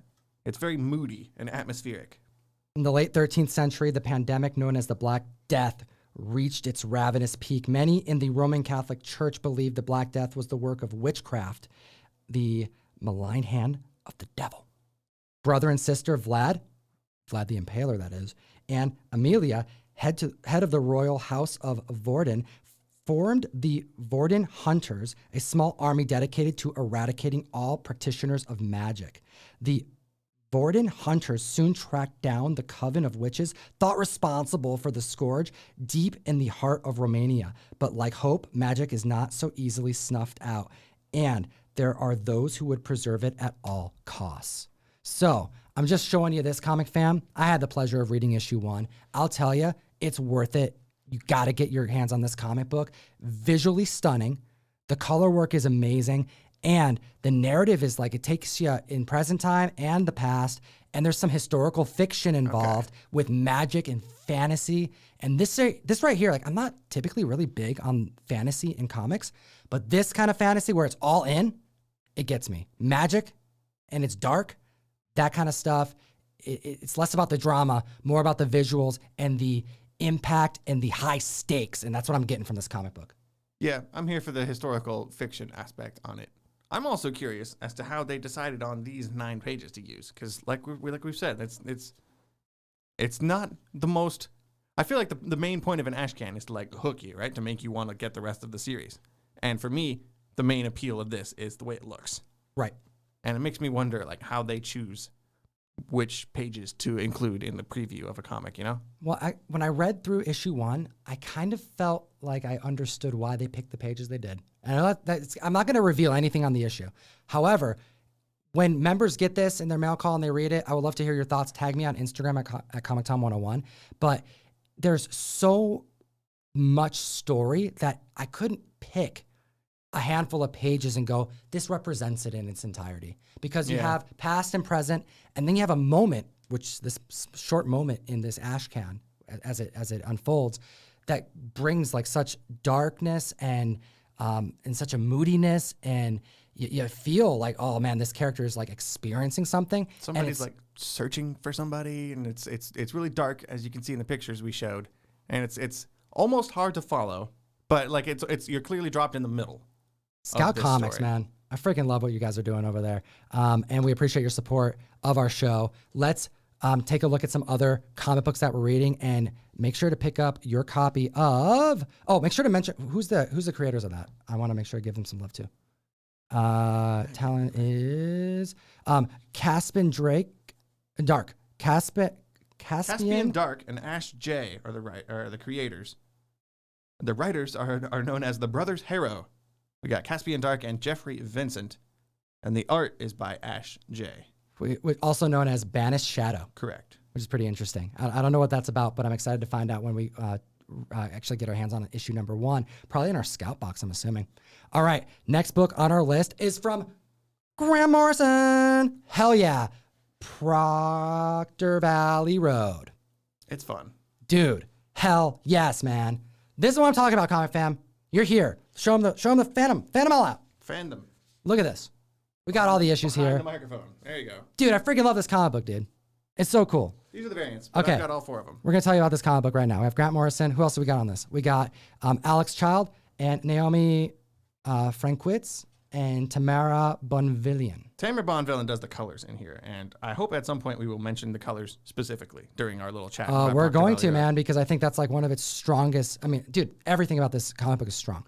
All right, let's take a look at it. We have Proctor Valley Road, which, by the way, optioned as of like this week. Cool. All right. Good to and also, isn't it ending soon? It's a 5-issue miniseries. Issue 4 just dropped, so it's approaching the end. All right. So why don't you walk us through what happens in this issue? This issue is about a group of, as you can see on the cover, there's 4 girls here. They're like early teens, mid teenagers. They're high school. I'm getting some like Lumberjanes vibes. I'm getting some Paper Girls vibes to a degree. Right. Stranger Things, obviously. Stranger Things, yeah. This is set in the 70s, and Stranger Things is in the 80s. So when you get it, you get a sense of a group of young friends in an older time period. You kind of get that like summertime feel that that it's hard to explain. That like nostalgic childhood feeling that I get from this book. This is about a group of friends who are really excited to go to a Janis Joplin concert. That's right. Makes sense. They want to chill out with their homies. That is a sample from Janis Joplin. That's right. You Correct. didn't know that. That's terrible. But they're excited to go to this concert, but they're little kids. They don't really have like disposable income like adults do. So take a look at this. Like, okay, how great is this art, man? Like the color work is just superb. There's so much vibrance. Look at the sky, the blue, and they're just like smoking by a bus. They're trying to figure out how to get money. They're hanging out in a junkyard smoking cigarettes after school, which is, I never did that. I never did that. Cool. Like I said, I never smoked a cigarette in my life. Exactly. But these kids are actually a group of badasses. Like they're actually really fun to read about because they're just trying to hustle, trying to figure out like how do we get like $8? We need $8 a piece. We need to all be able to go to this concert. Right. Who's this by? This is Boom. Is it what? It's Boom. Is it Boom Studios? Shout out Boom Studios. Got some freaking damn good comic books. This one right here though, they're trying to figure out how to make this money. It made me think about like when you were little trying to figure out how to get cash. Like I think now and I was like, oh man, in retrospect, let me bring it back here. When I was younger, like man, there were times where I'm like, I need to get the Halo 2 game. Like I need to get Halo 2. Like how do I get Halo 2? And I don't know, I was never a kid that really asked his parents to buy stuff My all the parents time. unfortunately bought all that stuff for me, and I never had to work for stuff, and I'm very lazy, and it shows. Because it's trash. Yes. Oh my gosh, Ryan. I don't know how that applies, but yes. I'm just gonna. I'm trash. Frank needed to be there. You're trash, Ryan. I should have had a good parent. Like I grew Frank up with Reynolds. an infant in the house, so my parents were always so like worried about a baby. So I just never felt right to be like. A little more. My mom was on your like own. unemployed at some times. So it's just like, hey, we're always trying to be super conservative. I don't want to ask my parents for money and stuff. But damn, I wanted a freaking game or I wanted something, you know? Can't even think about stuff I wanted. Guitar stuff. You know, I was really into music. So one thing I did when I was younger is me and my friend, shout out Trent, my buddy who lived up the road over on Dubuque in Snohomish, Washington. Oh man, Trent is such like a childhood friend name. Like I hear the name Trent and I'm like, oh no, He was like my best friend that growing kid's up. gonna be trouble. Yeah, he's a good guy. Super tall. Not that matters. You know. All right. So me and Trent and I, we were like trying to figure out how to get money, man. We want to go to like a fair, right? We the Evergreen State Fair up here in Washington. And we're like, oh, we need to like hustle. We need to make some money. What are we going to do? And like, we like look through like couch cushions, you know, like, Of course. that's like best idea you got, pick up some quarters and stuff. But we had this idea, like, what if we just go neighbor to neighbor up the street and just like like without any tools, without any gloves, just like, hey, can we like work on your yard? Can we like do yard work for you? A little suspicious. And I remember just being like so nervous walking up there and him going, no, it's fine. I'll do this one. You do the next one. And like we would take turns. It got easier asking as we went. And we got no after no after no. And then one person was like, I swear, this is actually what happened. She's like, I was praying that God would send someone to help me with the yard. And I'm like, dude, I'm like a little kid. And I'm like, kidnapped. hey, I'm here. Let's do this. So we would work on this old lady's yard for like 2 days straight. And I'm talking like days? Dude, yeah, it was in the summer. So we're like, hey, well, we can come back. And she's like, yeah, do another 8-hour day. And like How big was this person's yard? Dude, she had so much gardening that needed to be done. And she's not like, she's kind of old, so she didn't want to get in there and do it, you know? Letting it slide like I would if I Yeah. Yeah, okay. And you know what? We were there because of higher power, apparently. So what's up? We're there to help out. So we worked for like 16 hours with like over the course of a weekend to go to the fair to spend like, what was like $30 on a wristband. Story ends where my buddy, after all this work and after us going to the fair, he loses his wallet. And we spend like an hour looking for it in the fair parking lot, and he never got his money. So I worked with this guy, and I'm over here. I'm like, I saved my money. I got my money in my pocket. I'm super happy. I got like, $70 left. And my buddy is just bitter this whole time because he lost his money at the fair. As a child, that's so much money. It's so much money, dude. Right? I'm not letting that out of my sight. Like, I think to this day, man, if I were to bring that up, he'd be like, dude, don't even talk about that. I was so pissed. But anyways, back to the Boom book that we're here to actually talk about. Right. I digress. We have a couple of kids trying to figure it out themselves, okay? And they're trying to come up with some ideas, all right? Ideas to figure out how to, like, get some cash for this concert. They go to a fair, which you see how I'm bringing this all back together? Did you mention that on purpose? Or I did, man, because there was a fair involved with this and You're money. clever, man. That's good. That's good content right there. Subscribe.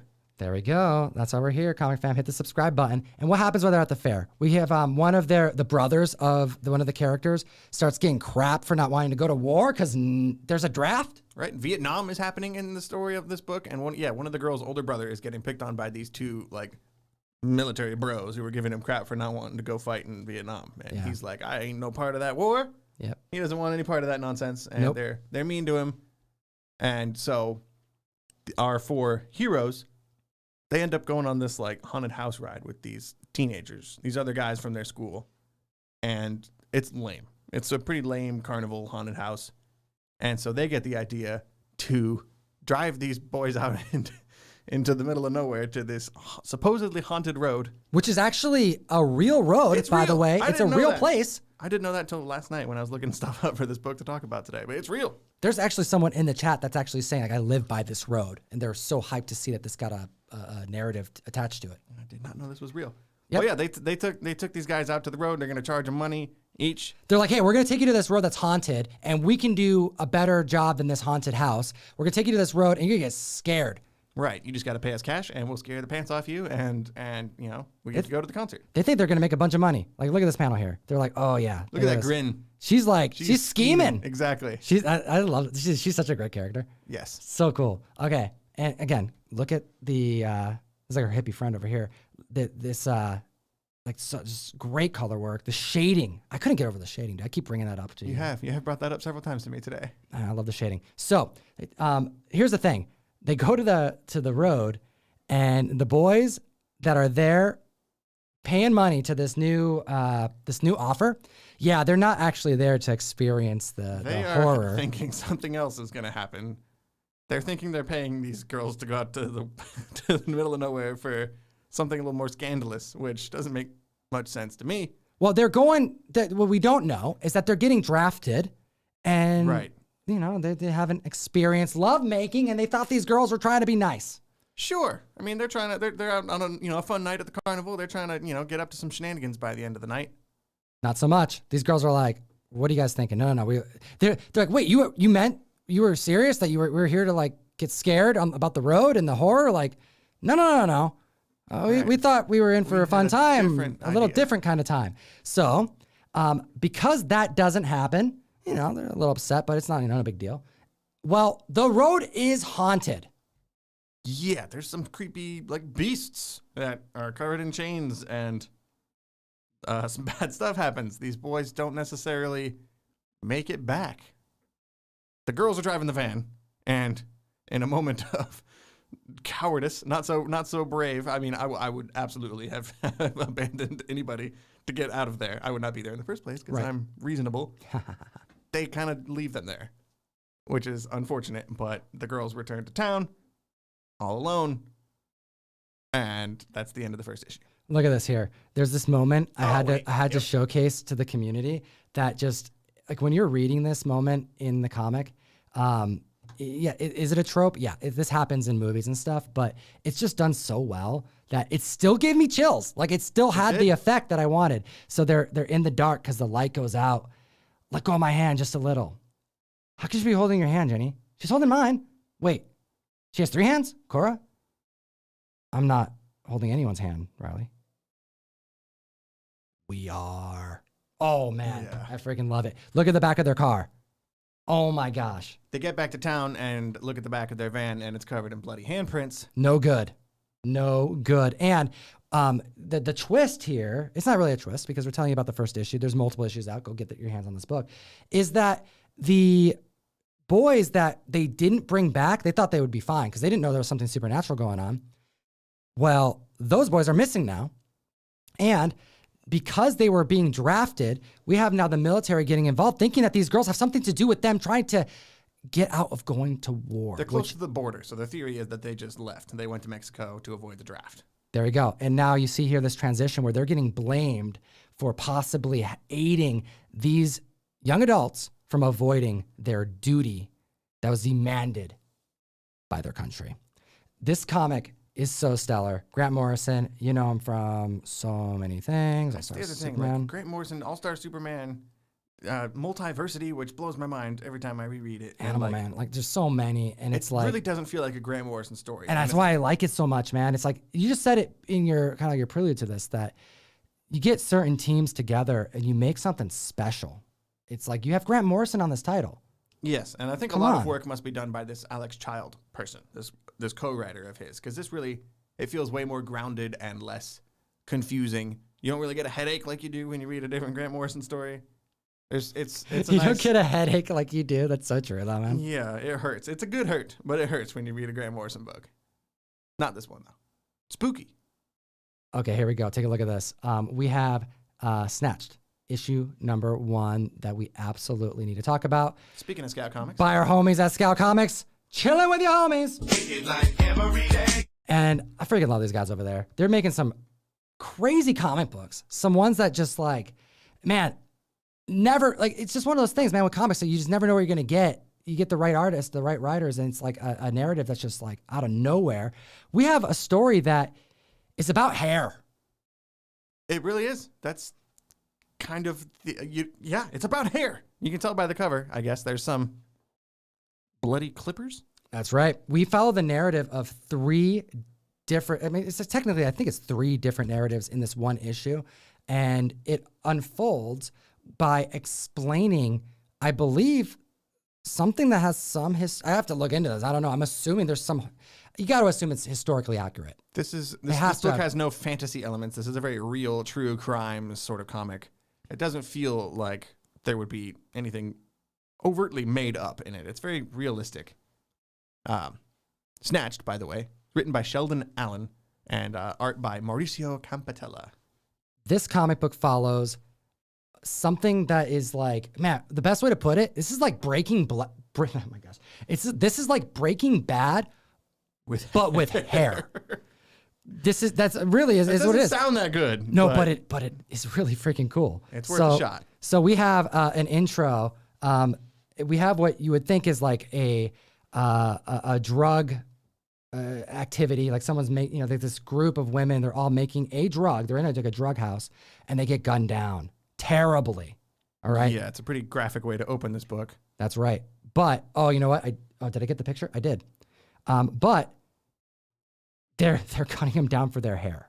And it is terrible. Yeah, it's pretty gross. It's pretty gross. But it picks right back up with a narrative that then follows the distribution of the hair.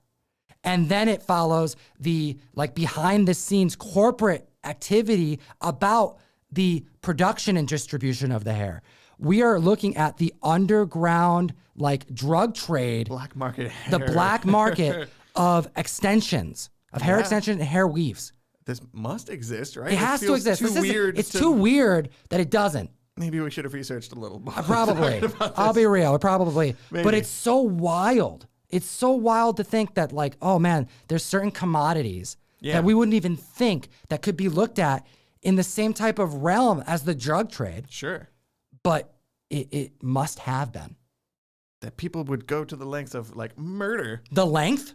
Oh, goodness. I Right? walked right into that one. You really did. Okay. So we have, really, I don't want to spoil too much about this issue because also it's kind of hard, and no matter how well you describe the plot of this issue, it's going to come out sounding kind of weird. It really it's already does. sounding kind of weird. Does this not sound super weird? Right. All right. We have like a There's a few woman. different characters you're following, and I was talking to you before about this, and it's like it feels more like a TV show episode in the fact that like you get several different characters starting their journeys, and what I can only assume is going to be more issues. This is definitely not a one shot. There's something building here, Right. but this comic is bigger than a normal comic, right? There's like 30 something pages compared to 24. Or Yeah, whatever. dude, Scout's doing a killer job because I was actually surprised to see that it was like a $4 comic book, right? Yeah, it's a $3.99? Yeah, $3.99. Yeah, it's like over 30 pages. Right. That right there is quality. Other companies would probably charge $5 for a book like this, but there's a lot here. So you get the introduction of all these characters. There's a guy who works at a shop who's selling hair to people who is very timid and meek, and he doesn't really stand up for himself. And he's getting married to this beautiful lady whose father's like a gang lord or something. And there's all these plot elements and characters interacting with each other. I really like it. This comic might not be for everybody. Yeah, I definitely, it's definitely mature, obviously. Yes. We showed some pages on screen, and I had to pick these pages carefully because there's a lot of, I mean, really, it's just like what you would expect in like the drug trade. And when you read this comic, you literally are going to forget that it's about hair. You're going to start thinking, oh, they're talking about drugs, right? Right, that's what it feels like. Yeah, every part of it, from the mob stuff to the corporate, like, bad actors stuff, like with the lawyers and like, just like, it's very strange, but it's about hair. It's unique. It's which very is unique. One of the things I like most about this book. This would not have happened from any other publisher, I think. This couldn't happen on anything really other than comic books. That too. You know what I mean? I can't imagine them making a TV show based on this. Yeah, and to be able to tell like 3 narratives at the same time, you are forced to get to know characters way quicker. Yep. And this writer does that very well. You know, he's one of the things I kind of enjoy. I think a lot of people wouldn't like, but you know, you got to give comics serve different purposes, and they try to get you to think about different things. There's like no character that I like in this comic. There are no likable characters. There's no likable characters, but it's not a bad thing because it's not about a likable subject. This is like a very sad and horrific subject. People die in this book. There's a lot of death. Yes. There's a lot of death for hair. And even the guy I was talking about earlier, who's kind of like a weak little pushover guy, he's not really doing anything wrong. He doesn't kill anybody, but he's also not very likable in his own way. I have no right to say this because I am also weak and a pushover just like this guy. But I'm like, come on, man. Stand up for yourself a little bit. You know, you're getting married to this girl. You got to impress her father a little bit. You got to do something. Sheldon Allen kills it with this. Yeah. And I'm very excited to see what else this writer has up his sleeves. I'll tell you, Snatched, if you're into a mature read, a unique narrative, you get a lot of value in this comic book, and I highly recommend it. All right, next on the list, hot damn comic fam. Hot damn. I've been waiting all freaking week for this, my brother. I've been waiting to talk about this book for so long. I can't even. Nice House on the freaking lake. James Tynion, the fourth. We even get into it. How does his brain work? I don't know. I have to imagine, because like he's doing so many titles. Batman, Joker, Department of Truth, Something's Killing the Children, Nice House on the Lake, Wind, which is completely out of left field. His schedule, comic fam, you got to put yourself in his shoes here. He has to wake up and go look at his calendar and go, what is today? Today I'm writing about Erica Slaughter. Okay. Then the next day, maybe he's like, I'll continue that. Or, nope, today is wind. Oh, nope, today is Nice House on the Lake. I have to write a whole new story. Sure. I don't know how it works. You know, Stephen King, I read that he's like, I don't know, I can't remember where I read this, but it's like he's got, for as many books as he has published, he's got so much unreleased stuff. Oh, yeah. That he just never did anything with. Stories, some possibly even finished or like half finished or a quarter of the way. But ideas that are just like mind-bending, you know, kind of moments, you know what I'm saying? Like just epic moments. And James just does that over and over and over and over again. And he's doing it within the confines of time that doesn't even make sense in my head. I can't even compute it. Like, when does he have time to do anything in his life? And then how does his brain work in a way where it's so creative that he does stuff like this? The Nice House on the Lake, I think, is my favorite comic book I've read maybe in more than 2 years. And the other comic that I would say would rival that in the last 2 years is another James Tynion book. Which book? Mimetic. Oh, okay. So you're going like even older comics that you've read in the last 2 years. Oh, I was just being like in general, like where I'm just... Any comic you've read from any time period, you're going that far. I've gone that far, comic. If I'm hitting the mics, I'm so damn enthused by this comic book. For the record, I agree with you. I would, yeah, like Comic I fan. worry almost about over. Well, we're not going to tell him. This book? We're not going to tell him. We cannot explain We're not going to tell the him, plot damn it. of this book. What we're going to tell you is what you need to know so you can go get this damn book. Do us a favor, comic fam. Keep spoilers out, as all of these members in the chat are saying it's so damn good. Go get your raw copy. Get your cover B. Pick up the incentives. Go get them signed. Get them slabbed. Optioned or not, you're going to want to own this because this is a moment in comic history. This is a freaking fantastic comic book. There are some people like me who might be inclined to, so you notice that this is one of 12. This is a 12-issue series and then it's done. You might be inclined to wait for the trade paperback and read this collected. I would strongly suggest not doing that because this issue has a very major twist about halfway through that would make you want to roll a blunt, as one of our viewer comments suggested. So funny. So true. Yes, that is not an inaccurate statement. Ryan, you told me, you're like, I wonder, should I just find the text message? You can. I'm going to find the message on the phone. This is how it goes, man. Comic Karma, when you're chilling with your homies. Anything could happen. I'm breaking out my cellular device. So this was on Tuesday, last Tuesday, when the books come in at the comic shop, and I'm bagging and boarding them for the following day when they go on the shelf. I've been waiting for this book all year since it was announced. I might have slowed down a little bit and maybe have read this book while I was supposed to be working bagging and boarding. I'm very sorry, Russ, but I read this book in the shop, and I texted Tom, and I texted Russ. Holy effing shit, dude. Nice House on the Lake. That Tynion book. Holy hell. I'm in, bro. And dude, there's like 7 N's. Okay. Ryan doesn't type like this. No?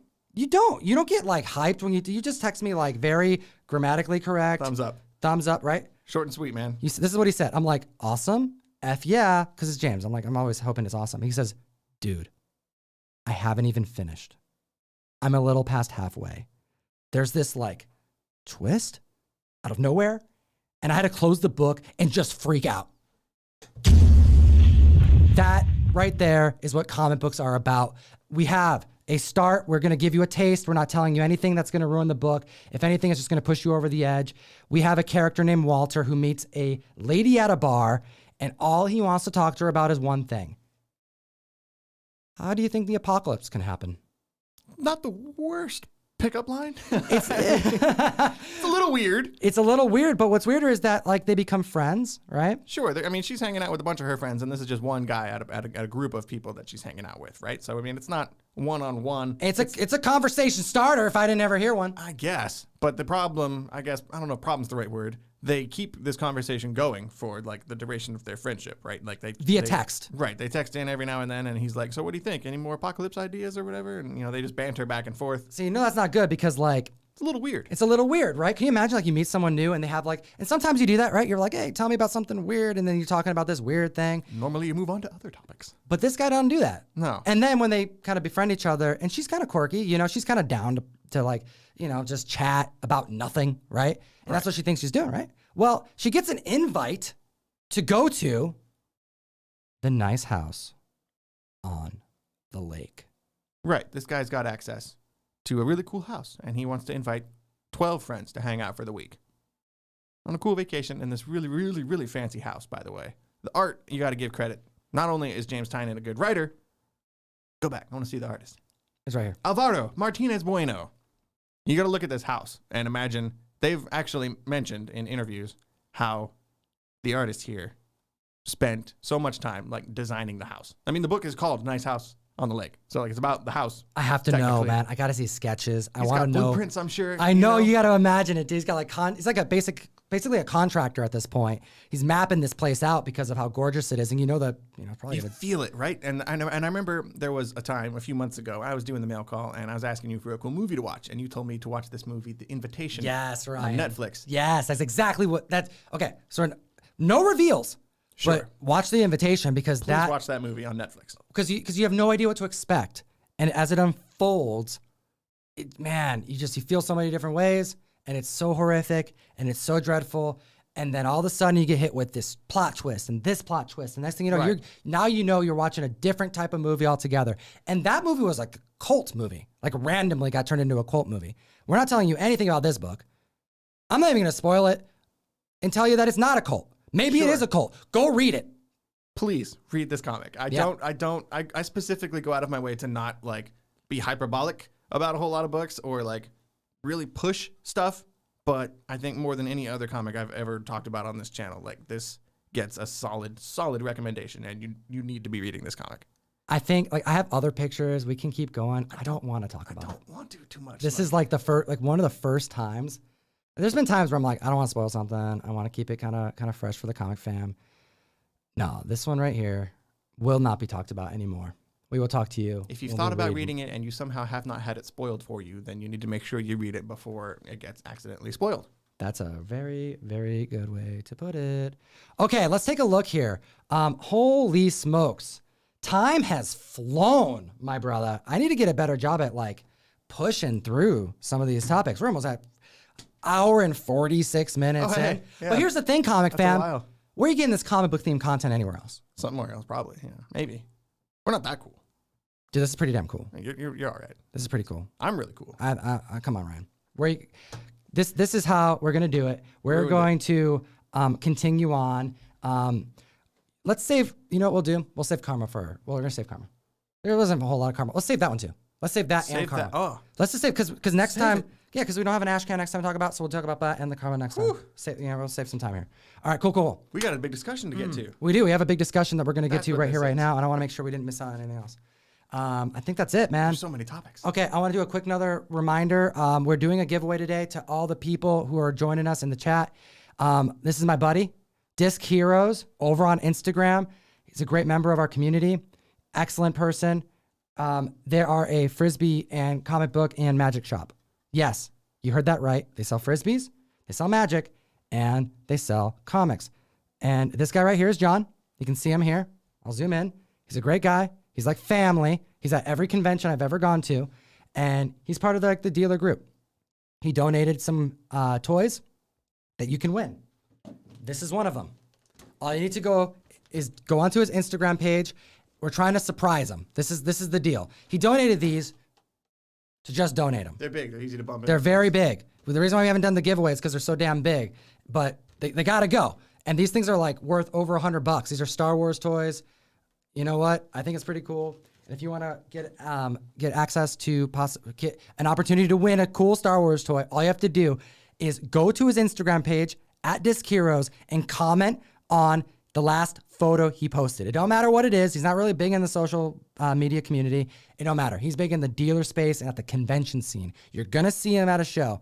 And I just want to surprise him. Do me a favor. If there was one time you can follow these instructions to go and do me a solid, comic fam, go to my homie's Instagram and blow it up and comment on his most recent post and say something fun. Don't be mean. Don't scare him too much.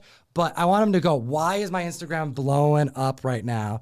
And it's going to be because we told you to do it. And it's going to be really fun. He's a really good guy. Good family man. Good comic homie. Okay. Word up. Okay, so now, this is going to be fun. We're going to talk about how to get people into comics. We talked about last 2 weeks. 2 weeks ago. 2 weeks ago. We talked about why people get out of reading comics. Sure, we did. We're going to talk about how you get people into reading comics. And I gave a mention on my Instagram page. I did a question.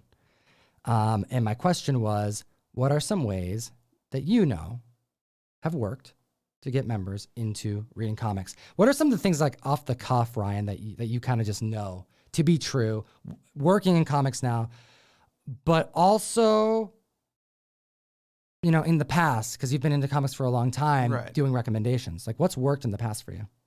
Small stuff, right? You don't want to jump anybody down a giant 300 million plus issue Batman rabbit hole. Mm-hmm. Yeah, you got a much better chance of getting through to somebody who has never read a comic before, probably because they don't want to read a bunch of superhero stuff. You got a better chance getting them into it with something, I would say, like Nice House on the Lake. Right. Something a little more unique. Maybe horror flavored even, if you know exactly what kind of stuff they're into.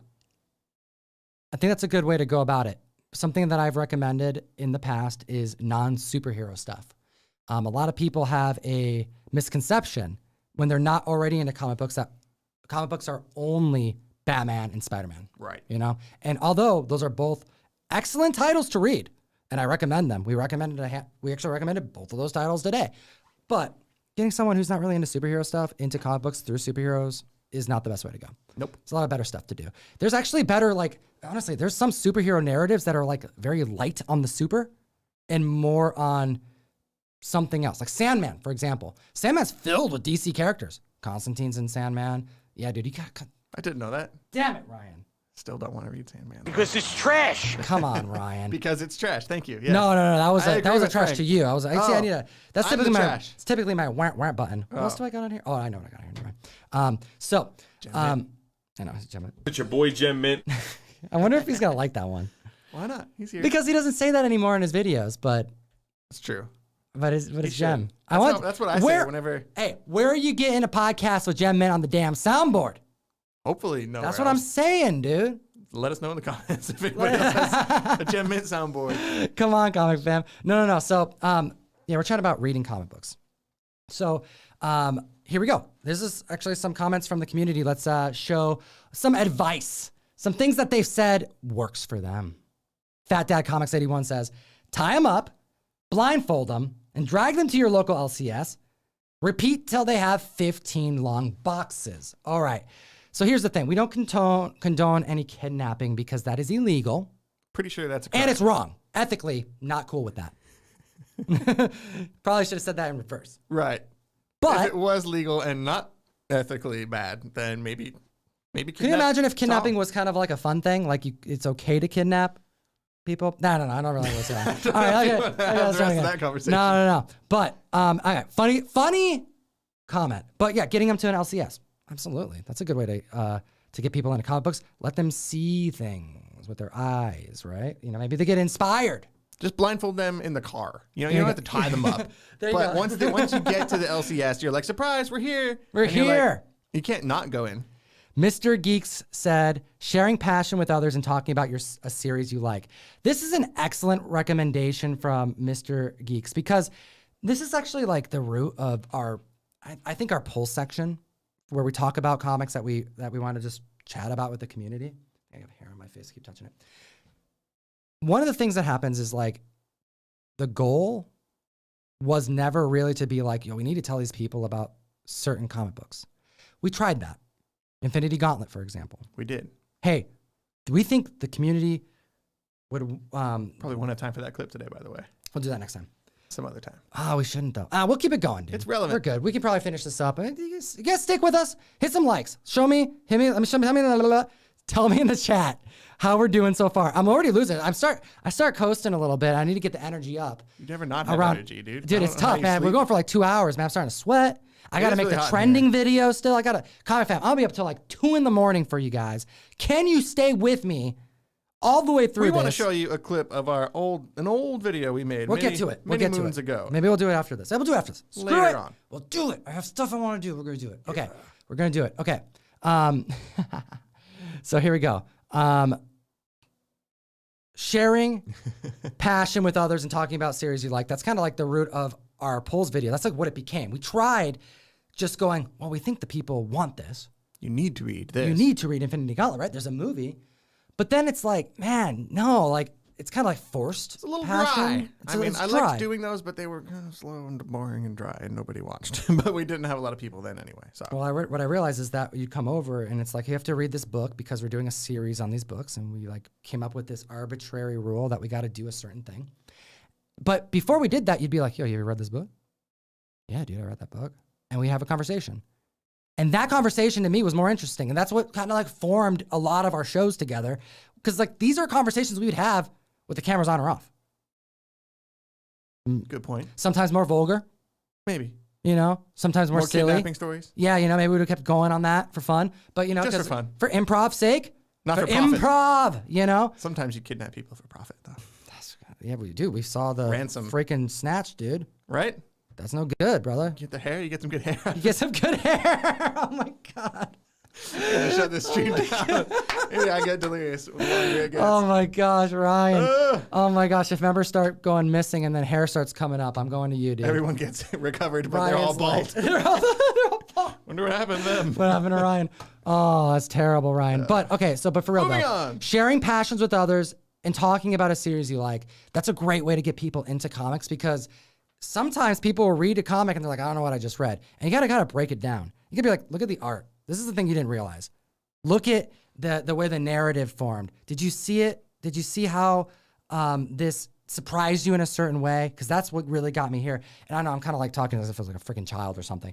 But before you get down to like breaking down a book to someone, just in the excitement of why you liked it on the surface, that's the best way. Communicate how you feel about it. Then they'll go into it going, oh, well, this made them laugh. The passion comes through. The passion comes through. You get what I'm saying, comic fam? Hopefully. I hope they do. Saying a lot. I'm saying a lot of things. Who knows what I'm saying, man? All right. X Nerdy Things SX says, I give Bone Volume 1 to every baby friend I have. To every baby my friends have. To every baby my friends have. Every baby friend I have. Every baby friend. How many baby friends do you know? I got like That's kind of a funny way to like, it's like you make friends by They meeting all have people. kids. They have kids. So your So many of my friends their have kids are friends. So you have a baby friend. Oh. Okay. See what I'm That's saying? you So meant. my baby friend. You don't just know a lot of toddlers, you know? No, I don't.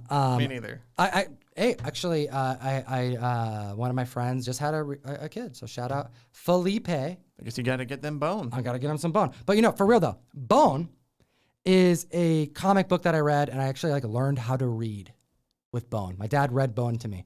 That right a lot. behind you, that's not the guy exactly. This guy, you cannot There's another one. There's another one somewhere. It's not in this room, but that's one of the two statues.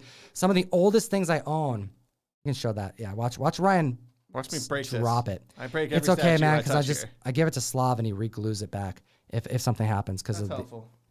But Bone means a lot to me. It's one of those ones where it's like I don't even want to reread it because I put it on such a pedestal. And I know it's good, Right. but I put it on such a pedestal that I don't want to reread it again, just in the off chance that it's not as good as I think, because I think it's amazing. But Bone taught me a lot about reading because I don't know, I don't have the patience for reading in general. Like novels? Like novels. Like I'll read something, I'll forget what I read. And then I'm reading the same page over and over again. And it happened all through school. It still happens to me in my adult years.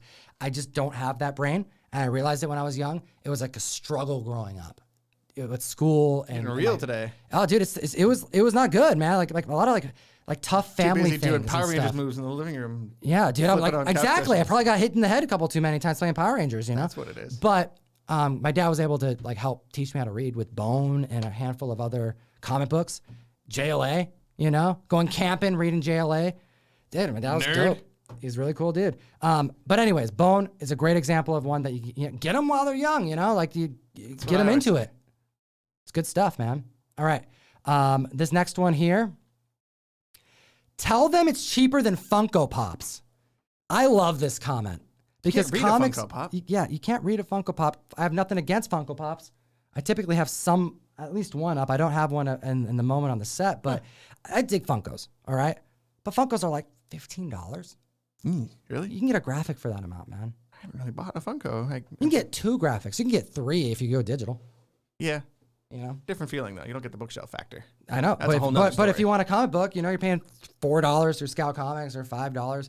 You know, it's more affordable. I like the comment. Thank you for reading it. You can't read a Funko Pop. Or That's what I thank you always say. for commenting it. Okay, so something weird here. This is kind of funny. We had like 30 people participate in comments, and we had like at least 7 people comment a different version of this that I'm about to read. Ice Cream Man and Fathers? I don't know what Fathers means. You're adding the man, dude. It just says ice Oh, excuse cream. me. Yeah, okay, good point. Good point. Ice cream and fathers. Don't know what that means. But then I'm like, That's weird. Moving on. Ice Cream Twirls and Godzilla. Okay. Maybe these are like autocorrect issues. Well, then there's a third one. Give them ice cream. Ice cream. So unless there's another title besides Ice Cream Man that has ice cream in the title that I'm not aware of right now. That is a good book to give to people. I mean, I I sold Ice Cream Man Volume 1 at the shop the other day, which was one of the best moments of my entire life.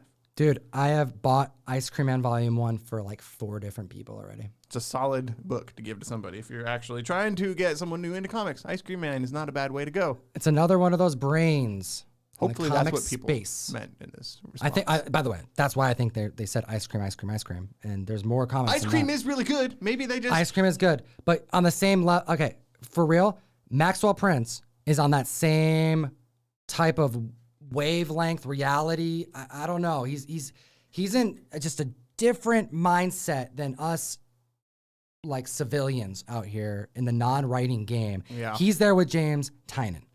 That dude, his Different ideas. brain, it works in a weird way. He writes some of the craziest stuff. Okay. He got an easy out though. His book is an anthology, so every issue he could just stay on the same book, but tell all these different stories.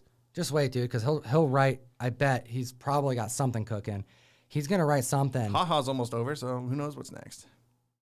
We didn't even talk about Ha-Ha. We never talked. You wanna know something about cool with Maxwell Prince? Hmm. Because like you read these books and it's like freaking weird as hell. And you're like, man, how does he think about that?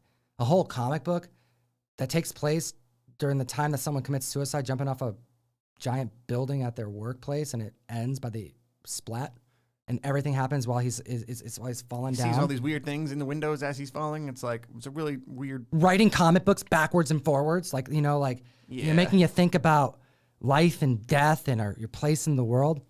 And it's like, man, this guy's got like the strangest mind. You go onto his Instagram, he's like a family dude. That's He's just always like how it is. yeah, pictures with his kids reading I Dr. saw a picture Seuss. of James Tynion recently for the first time. Yeah? He's like the most normal looking guy in the world. And I always expect them to be like freaky troll monsters, people who write scary stories. Nah, dude. They're always the normal ones, which is, that's who you gotta look out I kind of feel like you and James kind of look alike. Really? Yeah, just a little bit. Maybe I am. You want to know something really weird? No? Yes. Maxwell Prince and Nate, our graphic designer, look so much alike. Maybe we just all It pulled a is switcheroo on you. insane. Insane. All right, keep it going. Keep it going. Keep it here. going, please. Or keep it going. Okay, we have. Now I want ice cream, though. I do want ice cream. I'm freaking hungry, dude. Sarah Art 68's response: graphic novels, mangas first. It's a larger comic form, and get them in first with the larger comic form. This is a good recommendation here. I have not had success trying to give people single issues of comics. It's Doesn't really best to work give well. them a trade, graphic novel, something hardcover, something collected. It's not a commitment. You read it, you get the whole story. You like it, you don't like it, you move on. You're not signing up for a commitment, which is one of I would say, the biggest obstacles to getting into comics. Absolutely. Graphic novel's the way to go. Get them the whole story so they don't have to hunt for it. Comic book can be read pretty damn quick, and if they're not like really into it, and sometimes it takes more than one issue to take off. Yep. So better to get them more than one thing, or give them a batch of comics. Give them like a couple, like 1, 2, 3, and 4 instead of. Plus, I don't want people to mess up my single issues. I'm not going to loan those to friends of mine. I'm going to give them a trade. I thought this one be an interesting one. Investment from Comic Geek Manias. This is a good comment though, because in response to like getting people into comic books, it's very real. There's people who are like first looking to collect, put their money in comic books, and then they get into the reading. Then they get into the artists. Then they get into the writers. It's a thing. Whether you like it or not, it's a thing. It's a thing, as Frank would say. Because it's trash. Yeah. No, it's not relevant, but it's a thing Frank says. It's a a thing. button worth pushing. What does he do? He flushes his shoes and clothes gives me down the control. toilet. Gives me Yeah. control. No, it doesn't. That's okay. It's a thing. Sure. I mean, investment, like you got all these people talking now. You tried explaining to me what an NFT was once, and I got real confused. And like everyone's jumping all down in the stock market with their stimulus money, and people are investing in different things all over the place. True. Comics make a lot more sense to me, at least me personally, because I understand, the ins and outs a little more of comic books than I do of the stock market. I still don't know what the hell an NFT is, and I'm not even going to try anymore. I'm just going to skip all that. Comics make more sense. Comics make more sense, but sometimes speaking to the collector is the way to go. It doesn't always have to be about money in particular. Sometimes it's about like the keywordiness that like makes it a little bit more special, which we'll get into that because there's actually a comment here pretty soon. But not before we show you. We just chatted about him, Nate. Right. Nate Dogg. But not that Nate Dogg. We're talking about Nate We're not friends Johnson. With him. If you remember the Mystery Mail Call, you know who Nate Johnson is. Got several prints from him. You got a ton of prints from him because he's freaking awesome. The dude is an homage maniac. Shout out. But he had this comment to say about, basically we posed the question, how do you get people into reading comics? It's a major question. There's so many different answers, so many interesting answers that we Can got. you imagine? This is like what Marvel and DC and Image and all these. I'm sure they're all going to be watching this with taking notes on everything everyone's saying in the comic fam. Absolutely. And I got to take a picture of Butch sleeping on the comic book right now because it's so freaking cute. Got him. He's being adorable. They think about this all the time. You got to imagine. And Nate, I think he had the answer. And I can't believe we never thought about it ourselves. He's so astute. How do you get people into comics? Timothy Oliphant. What? He said Timothy Oliphant. That's what he said. He's a member of my team. He's trying to provide some really, really valuable insight for our podcast today. He is a very handsome man. I mean, Nate Johnson to be is a handsome man too. To be fair, Timothy Oliphant is extremely good looking. Yes. This is a handsome man. And shout out Bullock. Freaking Bullock, dude. Yeah, freaking Bullock, as they say. I would say something else, but I'm not going to say it. It's a family show. Family show, comic fam.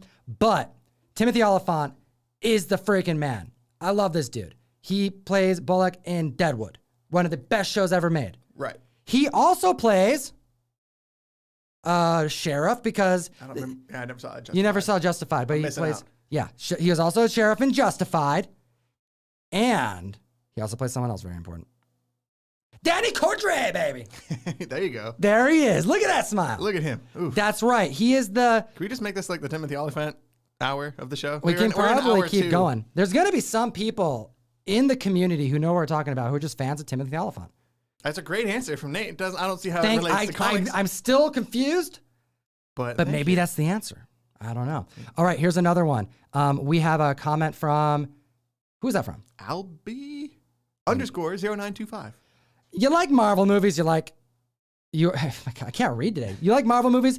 You a comic fan. It's not wrong. It's not wrong. And that's actually a good point. Like, if someone's into, that's something that's happened in my own family where they're like, oh, this person, like my nephew, didn't know he liked drawing. No one in the family knew he liked drawing. No one in the family knew he was kind of geeky. And in like our way, like into comic books kind of stuff. Because he's not into comic books. He doesn't own any comic books. Right. But his mom hits me up and sends me pictures of his drawing. He's drawing Batman Who Laughs. For whatever reason. Not what I thought you were going to say. Batman Who Laughs. How old is he? I think he's like 13. Oh, okay. Like he just started getting into certain I thought you meant he was characters. drawing with crayons and he's like 4 or something. He's No, not my baby friend. No. One of your baby friends. One of my baby friends. No. This is like as a younger nephew. And he likes Batman Who Laughs, but he's never read anything. And I'm like, dude, I'll hook you up with some Batman Who Laughs. I went to the store and got him some, Awesome stuff. Here's Scott Snyder. Here's some other things. You'll like this. You like Batman on the movie, you're going to like Batman in the comic books. And right. It worked. And he's so stoked. And it's something really special getting someone younger into comics because to them, it's like, where do you get this? Yeah, people don't know. Mind blown, It's good stuff. I have a lot of people who say, I only like the movies. I specifically don't like comics. I'm not a nerd because I only like the movies. It's like, just wait.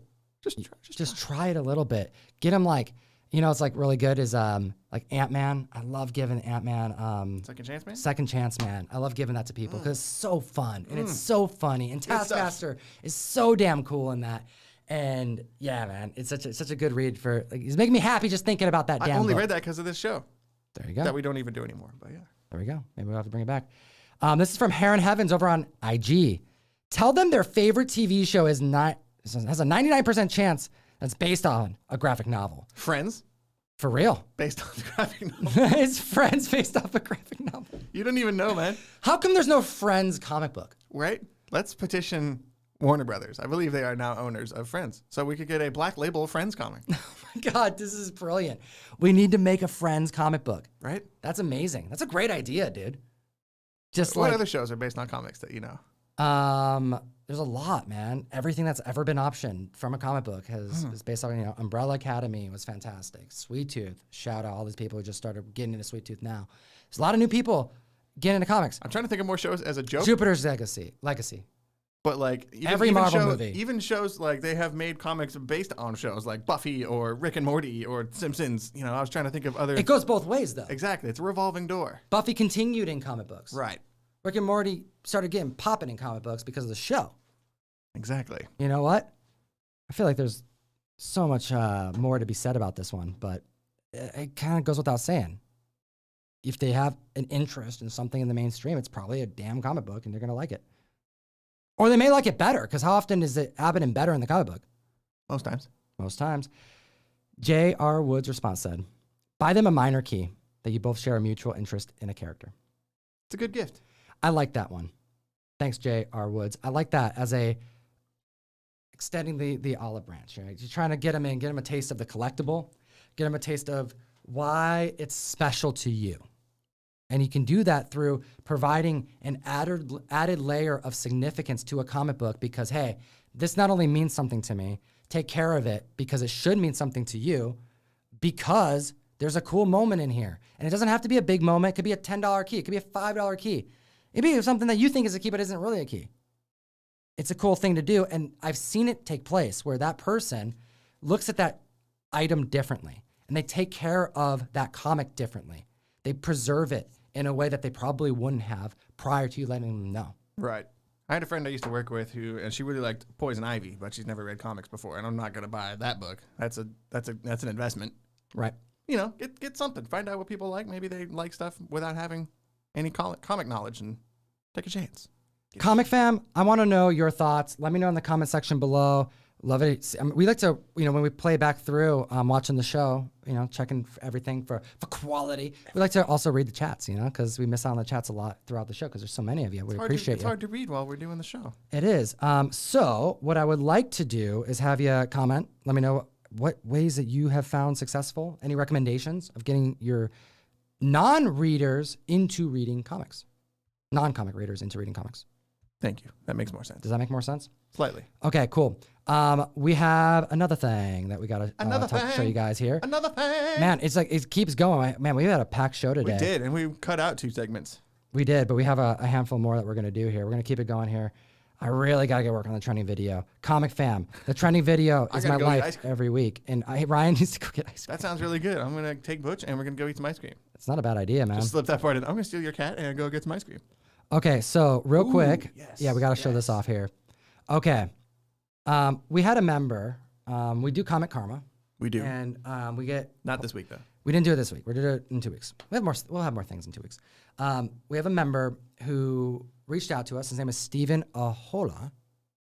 And he said, like a lot of people do, hey, can I send something in? Something cool. Something from our company or whatever. And I'm always happy to show anything that someone wants to send in, especially because we do giveaways. If they're gifts, shout out. Any way it can help fellow members of the community. And what's cool about Steven is he works with MB Artist. And MB Artist is a website that works with a handful of creators and works with independent creators and helps sell their art in different ways, whether it's on prints, canvases, or posters and everything in between. I think that's cool. Any company that works with artists and creators directly, it goes a long way in my book because it's really difficult to have your art do more than just the comics that you're doing. Yeah. You know what I'm saying? There's a certain difference to display art, not just a comic book or a slab or something you can put up, but having, like you said, a poster, something bigger. We don't even have any in here, man. A lot of creators don't have websites. Maybe Prince is about as good as you get. Yeah. Like that Hellboy and stuff down below there. A lot of creators don't have a way to sell their own art. So it's cool to see companies that team up with artists and make it possible for them. So they get an added, way to make money. It's a difficult business. So I appreciate it. He wanted to send some things in. And what he sent in was freaking amazing, but it was too big for the studio. So we actually brought it to our warehouse, and it's pretty damn cool. So I'm going to show you this, Comic Fam. And big shout out to Cole. This guy, you can't see him in this picture, but he's there. That's him. And this right here, Comic Fam, is our full-time bag and boarder.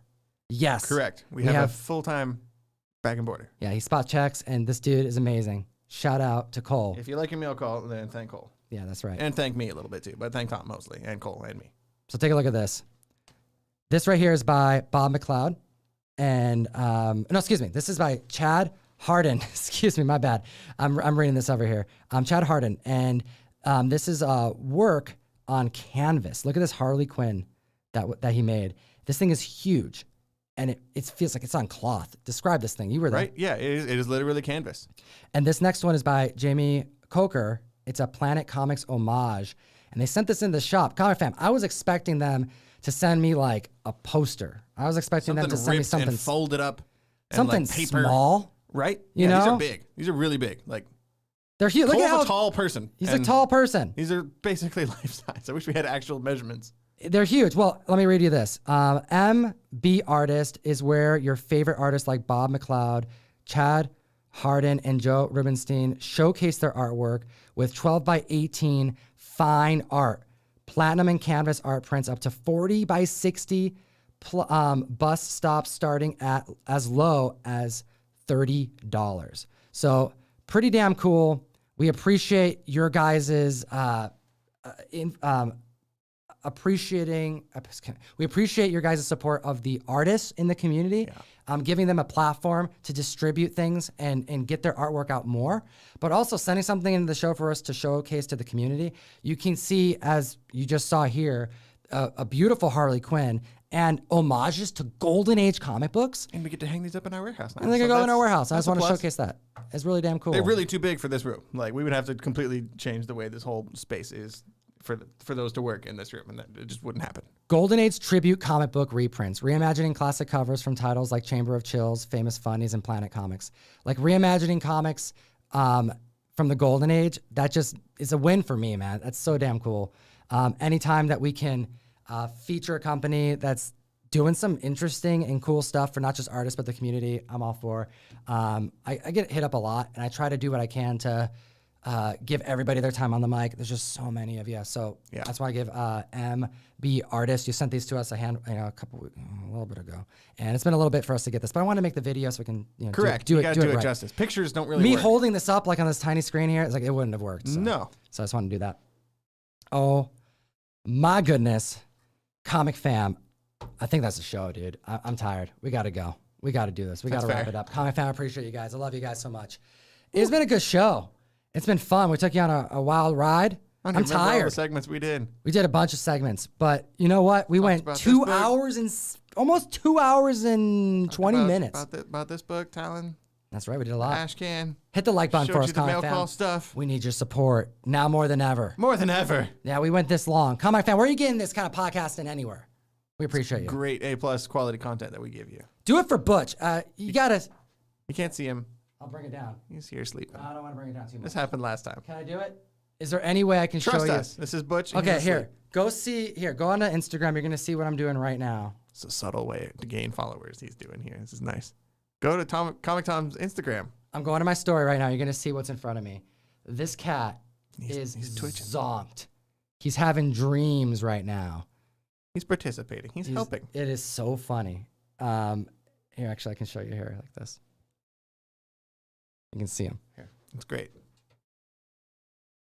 Butch. He's zonked. He's totally up. It's a late night. It's a late night for all of us. We appreciate you. I got to get rolling on the trending comics vid. We're going to get that recorded tomorrow so we can get that to the community Saturday afternoon. ComicTom101.com and joining the mystery mail call. Scout Comics. Use code Tom101 for 20% off of any of your purchases. Big shout out to Edge, Raf Grassetti. Big shout out to Matt Delmasi, the Shattered Comics artist, for all hooking up so many Shout out to Gem Mint also. Oh, yeah. It's your boy Gem Mint. Shout out to Gem Mint for joining us on the soundboard. Exactly. We appreciate it. Yeah, we have so many amazing members who are just making the community a special place, and I'm just very grateful to be part of it. We'll see you guys very soon.